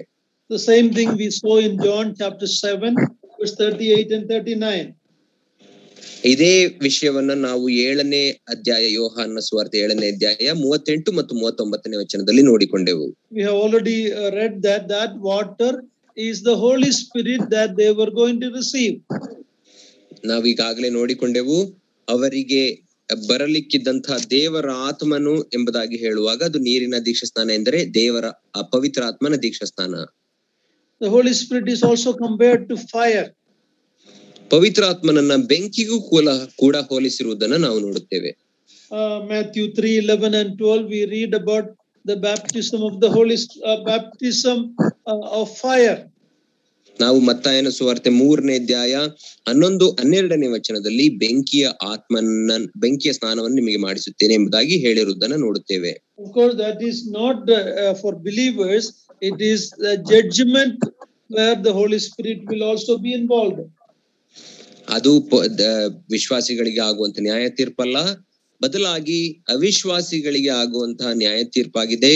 ಅದರಲ್ಲಿ ಪವಿತ್ರಾತ್ಮನೂ ಕೂಡ ಒಳಗೊಂಡಿರುತ್ತಾನೆ. And Ephesians 1:13 and 14 ಎಫೆಸದವರಿಗೆ ಬರೆದ ಪತ್ರಿಕೆ 1ನೇ ಅಧ್ಯಾಯ 13 ಮತ್ತು 14ನೇ ವಚನವನ್ನು ನಾವು ನೋಡುವಾಗ, Ephesians 1:13 and 14 ಎಫೆಸದವರಿಗೆ ಬರೆದ ಪತ್ರಿಕೆ 1ನೇ ಅಧ್ಯಾಯ 13 ಮತ್ತು 14ನೇ ವಚನ. ನಿಮ್ಮ ರಕ್ಷಣೆಯ ವಿಷಯವಾದ ಸುವಾರ್ತೆ ಎಂಬ ಸತ್ಯವಾಕ್ಯವನ್ನು ಕೇಳಿ ಕ್ರಿಸ್ತನಲ್ಲಿ ನಂಬಿಕೆ ಇಟ್ಟವರಾದ ನೀವು ಸಹ ವಾಗ್ದಾನ ಮಾಡಲ್ಪಟ್ಟ ಪವಿತ್ರಾತ್ಮನೆಂಬ ಮುದ್ರೆಯನ್ನು ಹೊಂದಿದಿರಿ. ದೇವರು ಸಂಪಾದಿಸಿಕೊಂಡ ಜನರಿಗೆ ವಿಮೋಚನೆಯಾಗುವುದೆಂಬುದಕ್ಕೆ ಪವಿತ್ರಾತ್ಮನು ನಮ್ಮ ಬಾಧ್ಯತೆಗೆ ಸಂಚಕಾರವಾಗಿದ್ದಾನೆ. ಆ ವಿಮೋಚನೆಯು ದೇವರಿಂದ. Here the Holy Spirit is compared to a deposit, sanjagara. ಇಲ್ಲಿ ಪವಿತ್ರಾತ್ಮನನ್ನ ಸಂಚಕಾರಕ್ಕೆ ಹೋಲಿಸಿರುವುದನ್ನ ನಾವು ನೋಡುತ್ತೇವೆ. Deposit. ಅಂದರೆ ದೇವರು ಇಟ್ಟಿರುವಂತಹ ಹೂಡಿಕೆ ಎಂಬುದಾಗಿ ನಾವು ನೋಡುತ್ತೇವೆ. And 2 Corinthians 1:22 2ನೇ ಕೊರಿಂಥದವರಿಗೆ ಬರೆದ ಪತ್ರಿಕೆ 1ನೇ ಅಧ್ಯಾಯ 22ನೇ ವಚನ. 2 ಕೊರಿಂಥ 1:22ನೇ ವಚನ.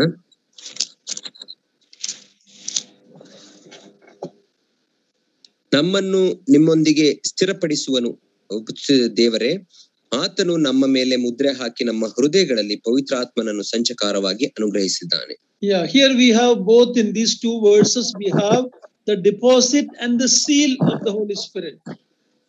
ಈ ವಚನ ಭಾಗದಲ್ಲಿ ನಾವು ನೋಡುವಾಗ 2 ವಿಷಯಗಳನ್ನ ಕುರಿತಾಗಿ ನಾವು ನೋಡುತ್ತೇವೆ. ಪವಿತ್ರಾತ್ಮನು ಮುದ್ರೆ ಮತ್ತು ದೇವರಿಟ್ಟಿರುವಂತಹ ಒಂದು ಹೂಡಿಕೆ ಆಗಿದ್ದಾನೆ ನಮ್ಮಲ್ಲಿ. The seal speaks about ownership. ಮುದ್ರೆ ಎಂಬುದಾಗಿ ಹೇಳುವಾಗ ಅದು ಮಾಲೀಕತ್ವದ ಕುರಿತಾಗಿ ತಿಳಿಸಿಕೊಡುತ್ತದೆ. We belong to God the Holy Spirit. ನಾವು ದೇವರಾದ ಪವಿತ್ರಾತ್ಮನಿಗೆ ಸೇರಿದವರಾಗಿದ್ದೇವೆ. It also speaks about security. ಅದು ನಮಗಿರುವಂತ ಭದ್ರತೆಯ ಕುರಿತಾಗಿಯೂ ಮಾತನಾಡುತ್ತದೆ. Luke chapter 24:49 ಲೂಕನ ಸುವಾರ್ತೆ 24ನೇ ಅಧ್ಯಾಯ 49ನೇ ವಚನದಲ್ಲಿ ನಾವು ನೋಡುವಾಗ,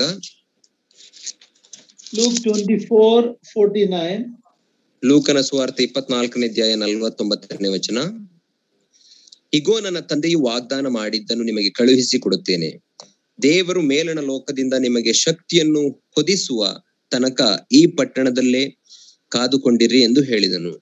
So the Holy Spirit is compared to a clothing. It is, I am sending the promise of the Father upon you. It's like covering us. It's like a clothing around us. ಇಲ್ಲಿ ಪವಿತ್ರಾತ್ಮನನ್ನ ಒಂದು ಹೊದಿಕೆಗೆ ಹೋಲಿಸಿರುವುದನ್ನು ನಾವು ನೋಡುತ್ತೇವೆ. ದೇವರು ಮೇಲಣ ಲೋಕದಿಂದ ನಿಮಗೆ ಶಕ್ತಿಯನ್ನು ಹೊದಿಸುವ ಎಂಬುದಾಗಿ ಹೇಳುವಾಗ ಹೊದಿಕೆಯ ರೀತಿಯಲ್ಲಿ ಪವಿತ್ರಾತ್ಮನು ಹೋಲಿಸಲ್ಪಟ್ಟಿದ್ದಾನೆ. And we also know Acts 1:8 where we are told that the power will come upon you. ನಮಗೆ ಅಪೊಸ್ತಲರ ಕೃತ್ಯ 1ನೇ ಅಧ್ಯಾಯ 8ನೇ ವಚನದಲ್ಲಿ ನಾವು ನೋಡುವಾಗ ನಿಮ್ಮ ಮೇಲೆ ಶಕ್ತಿಯು ಬರಲು ಎಂಬುದಾಗಿ ಅಲ್ಲಿ ನಾವು ನೋಡುತ್ತೇವೆ. So the Holy Spirit is compared to all these items.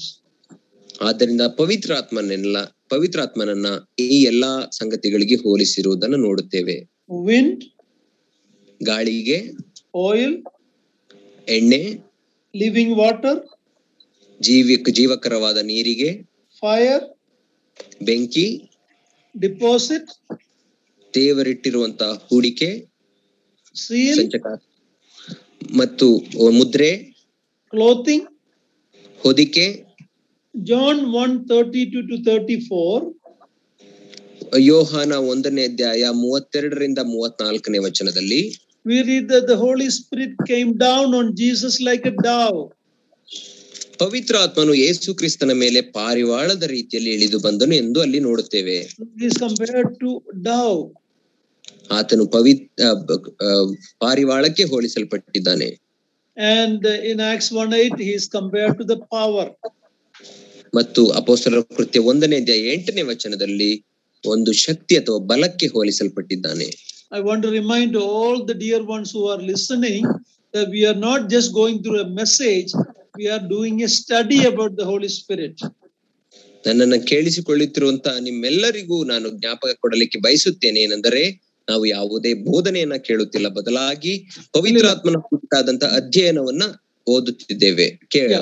ನಾವು ಪ್ರಸಂಗ ಕೇಳ್ತಾ ಇಲ್ಲ, ನಾವು ಉಪದೇಶವನ್ನು ಬೋಧನೆಯನ್ನು ಕೇಳ್ತಾ ಇದೆ about the Holy Spirit. So it is study where you should make note, and that way you will be well equipped to answer anyone about who the Holy Spirit is. ಆದ್ದರಿಂದ ಇದು ಒಂದು ಪ್ರಸಂಗವಲ್ಲ, ಬದಲಾಗಿ ಅಧ್ಯಯನವಾಗಿರುವ ಕಾರಣ ನೀವು ಕೇಳುತ್ತಿರುವುದನ್ನು ಬರೆದಿಟ್ಟುಕೊಳ್ಳಬೇಕು. ಯಾರಾದರೂ ನಿಮಗೆ ಪವಿತ್ರಾತ್ಮನು ಯಾರು ಎಂಬುದಾಗಿ ಪ್ರಶ್ನೆ ಕೇಳುವಾಗ ಉತ್ತರಿಸಲಿಕ್ಕೆ ಶಕ್ತರಾಗಿರುತ್ತೀರಿ. So we looked at the Holy Spirit's character. ಆದ್ದರಿಂದ ನಾವು ಪವಿತ್ರಾತ್ಮನ ಗುಣಲಕ್ಷಣಗಳನ್ನು ನೋಡಿಕೊಂಡೆವು, ಸ್ವಭಾವವನ್ನು. We looked at the titles and symbols given to the Holy Spirit. ಪವಿತ್ರಾತ್ಮನಿಗೆ ಕೊಟ್ಟಿರುವಂತಹ ಬಿರುದು ಮತ್ತು ಯಾವ ಚಿಹ್ನೆಗಳಿಗೆ ಹೋಲಿಸಲ್ಪಟ್ಟಿದ್ದಾನೆ ಎಂಬುದಾಗಿ ನೋಡಿದೆವು. Now we look at his procession, means where did he come from? ಆತನು ಎಲ್ಲಿಂದ ಬಂದನು ಎಂಬಂತದ್ದು ಅದನ್ನ ನಾವು ನೋಡಿಕೊಳ್ಳೋಣ. John 14:15 to 17 we have read it, but read it one more time. ನಾವೀಗಾಗಲೇ ಓದಿಕೊಂಡ ಯೋಹಾನ ಸುವಾರ್ತೆ 14ನೇ ಅಧ್ಯಾಯ 16 ಮತ್ತು 17ನೇ ವಚನ. 15 to 17. 15ರಿಂದ 17ನೇ ವಚನ. ಯೋಹಾನ 16, 15ರಿಂದ 17. 14, 15 and 17. 14ನೇ ಅಧ್ಯಾಯ ಯೋಹಾನ 15ರಿಂದ 17ನೇ ವಚನ. ನೀವು ನನ್ನನ್ನು ಪ್ರೀತಿಸುವುದಾದರೆ ನನ್ನ ಆಜ್ಞೆಗಳನ್ನು ಕೈಕೊಂಡು ನಡೆಯುವಿರಿ, ಆಗ ನಾನು ತಂದೆಯನ್ನು ಕೇಳಿಕೊಳ್ಳುವೆನು, ಆತನು ನಿಮಗೆ ಬೇರೊಬ್ಬ ಸಹಾಯಕನನ್ನು ಸದಾಕಾಲ ನಿಮ್ಮ ಸಂಗಡ ಇರುವುದಕ್ಕೆ ಕೊಡುವನು. ಆ ಸಹಾಯಕನು ಯಾರಂದರೆ ಸತ್ಯದ ಆತ್ಮನೇ. ಲೋಕವು ಆತನನ್ನು ನೋಡದೆಯೂ ತಿಳಿಯದೆಯೂ ಇರುವುದರಿಂದ ಆತನನ್ನು ಹೊಂದಲಾರದು. ನೀವು ಆತ್ಮನನ್ನು ಬಲ್ಲಿರಿ, ಹೇಗೆಂದರೆ ನಿಮ್ಮ ಬಳಿಯಲ್ಲಿ ವಾಸ ಮಾಡುತ್ತಾನೆ ಮತ್ತು ನಿಮ್ಮೊಳಗೆ ಇರುವನು. Here we see that the Holy Spirit proceeds from the Father and the Son.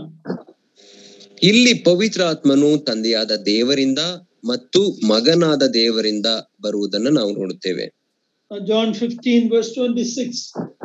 ಯೋಹಾನ 15ನೇ ಅಧ್ಯಾಯ 26ನೇ ವಚನ.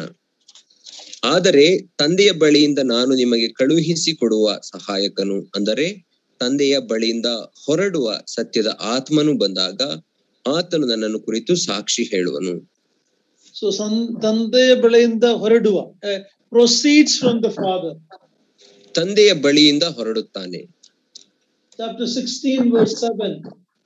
16ನೇ ಅಧ್ಯಾಯ 17ನೇ ವಚನ. ಯೋಹಾನ ಸುವಾರ್ತೆ 7ನೇ ವಚನ. ಆದರೂ ನಾನು ನಿಮಗೆ ಸತ್ಯವನ್ನು ಹೇಳುತ್ತೇನೆ, ಕೇಳಿರಿ. ನಾನು ಹೋಗುವುದು ನಿಮಗೆ ಹಿತಕರವಾಗಿದೆ, ಹೇಗೆಂದರೆ ನಾನು ಹೋಗದಿದ್ದರೆ ಆ ಸಹಾಯಕನು ನಿಮ್ಮ ಬಳಿಗೆ ಬರುವುದಿಲ್ಲ, ನಾನು ಹೋದರೆ ಆತನನ್ನು ನಿಮ್ಮ ಬಳಿಗೆ ಕಳುಹಿಸಿ ಕೊಡುತ್ತೇನೆ. So here we see that both Holy Spirit comes both from the Father and the Son. ಇಲ್ಲಿ ನಾವು ನೋಡುವಾಗ ಪವಿತ್ರಾತ್ಮನು ತಂದೆಯಾದ ದೇವರಿಂದಲೂ ಮಗನಾದ ದೇವರಿಂದಲೂ ಹೊರಟು ಬರುತ್ತಾನೆ. He proceeds from the Father and the Son. ಆತನು ತಂದೆಯಾದ ದೇವರಿಂದಲೂ ಮಗನಿಂದಲೂ ಹೊರಟು ಬರುತ್ತಾನೆ. Galatians 4:4 to 6. ಗಲಾತ್ಯದವರಿಗೆ ಬರೆದ ಪತ್ರಿಕೆ 4ನೇ ಅಧ್ಯಾಯ 4ರಿಂದ 6ನೇ ವಚನ.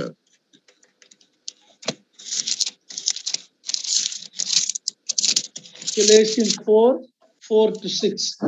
ಗಲಾತ್ಯದವರಿಗೆ ಬರೆದ ಪತ್ರಿಕೆ 4ನೇ ಅಧ್ಯಾಯ 4ರಿಂದ 6ನೇ ವಚನ. ಆದರೆ ಕಾಲವು ಪರಿಪೂರ್ಣವಾದಾಗ ದೇವರು ತನ್ನ ಮಗನನ್ನು ಕಳುಹಿಸಿಕೊಟ್ಟನು. ಧರ್ಮಶಾಸ್ತ್ರಾಧೀನರಾದವರನ್ನು ವಿಮೋಚಿಸಬೇಕೆಂತಲೂ ಪುತ್ರರ ಪದವಿಯನ್ನು ನಮಗೆ ದೊರಕಿಸಬೇಕೆಂತಲೂ ಆತನು ಸ್ತ್ರೀಯಲ್ಲಿ ಹುಟ್ಟಿದವನಾಗಿಯೂ ಧರ್ಮಶಾಸ್ತ್ರಾಧೀನನಾಗಿಯೂ ಬಂದನು. ನೀವು ಪುತ್ರರಾಗಿರುವುದರಿಂದ ದೇವರು ಅಪ್ಪ ತಂದೆಯೇ ಎಂದು ಕೂಗುವ ತನ್ನ ಮಗನ ಆತ್ಮನನ್ನು ನಮ್ಮ ಹೃದಯಗಳಲ್ಲಿ ಕಳುಹಿಸಿಕೊಟ್ಟನು. ಹೀಗಿರುವಲ್ಲಿ ಇನ್ನು ನೀನು ದಾಸನಲ್ಲ, ಮಗನಾಗಿದ್ದಿ, ಮಗನಿಂದ ಮೇಲೆ ದೇವರ ಮೂಲಕ ಬಾಧ್ಯನೂ ಆಗಿದ್ದಿ. So the Holy Spirit descends or proceeds from the Father and the Son. ಆದ್ದರಿಂದ ಇಲ್ಲಿ ಪವಿತ್ರ ಆತ್ಮನು ತಂದೆಯಾದ ದೇವರಿಂದಲೂ ಮಗನಿಂದಲೂ ಹೊರಟು ಬರುವುದನ್ನು ನಾವು ನೋಡುತ್ತೇವೆ.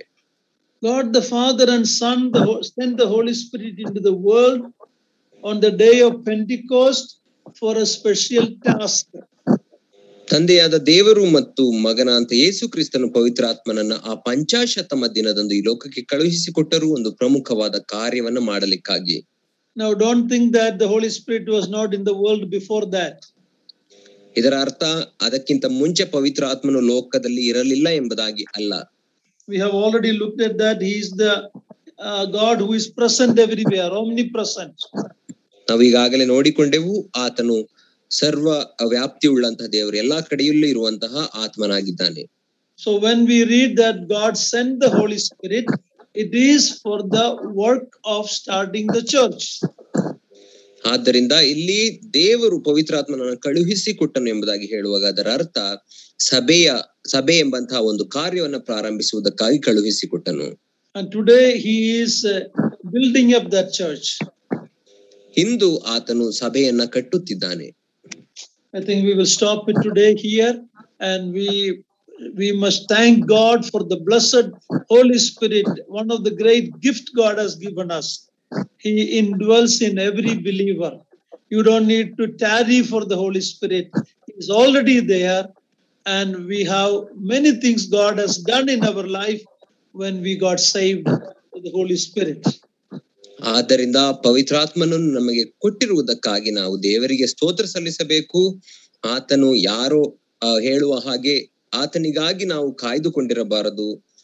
ನಾವು ರಕ್ಷಣೆ ಹೊಂದಿದಾಗ ದೇವರು ಆತನನ್ನು ನಮ್ಮಲ್ಲಿ ಕಳುಹಿಸಿಕೊಡುತ್ತಾನೆ ಮತ್ತು ಅನೇಕ ಕಾರ್ಯಗಳನ್ನ ಆತನು ನಮ್ಮಲ್ಲಿ ಮತ್ತು ಸಭೆಯಲ್ಲಿ ನೆರವೇರಿಸುತ್ತಾನೆ.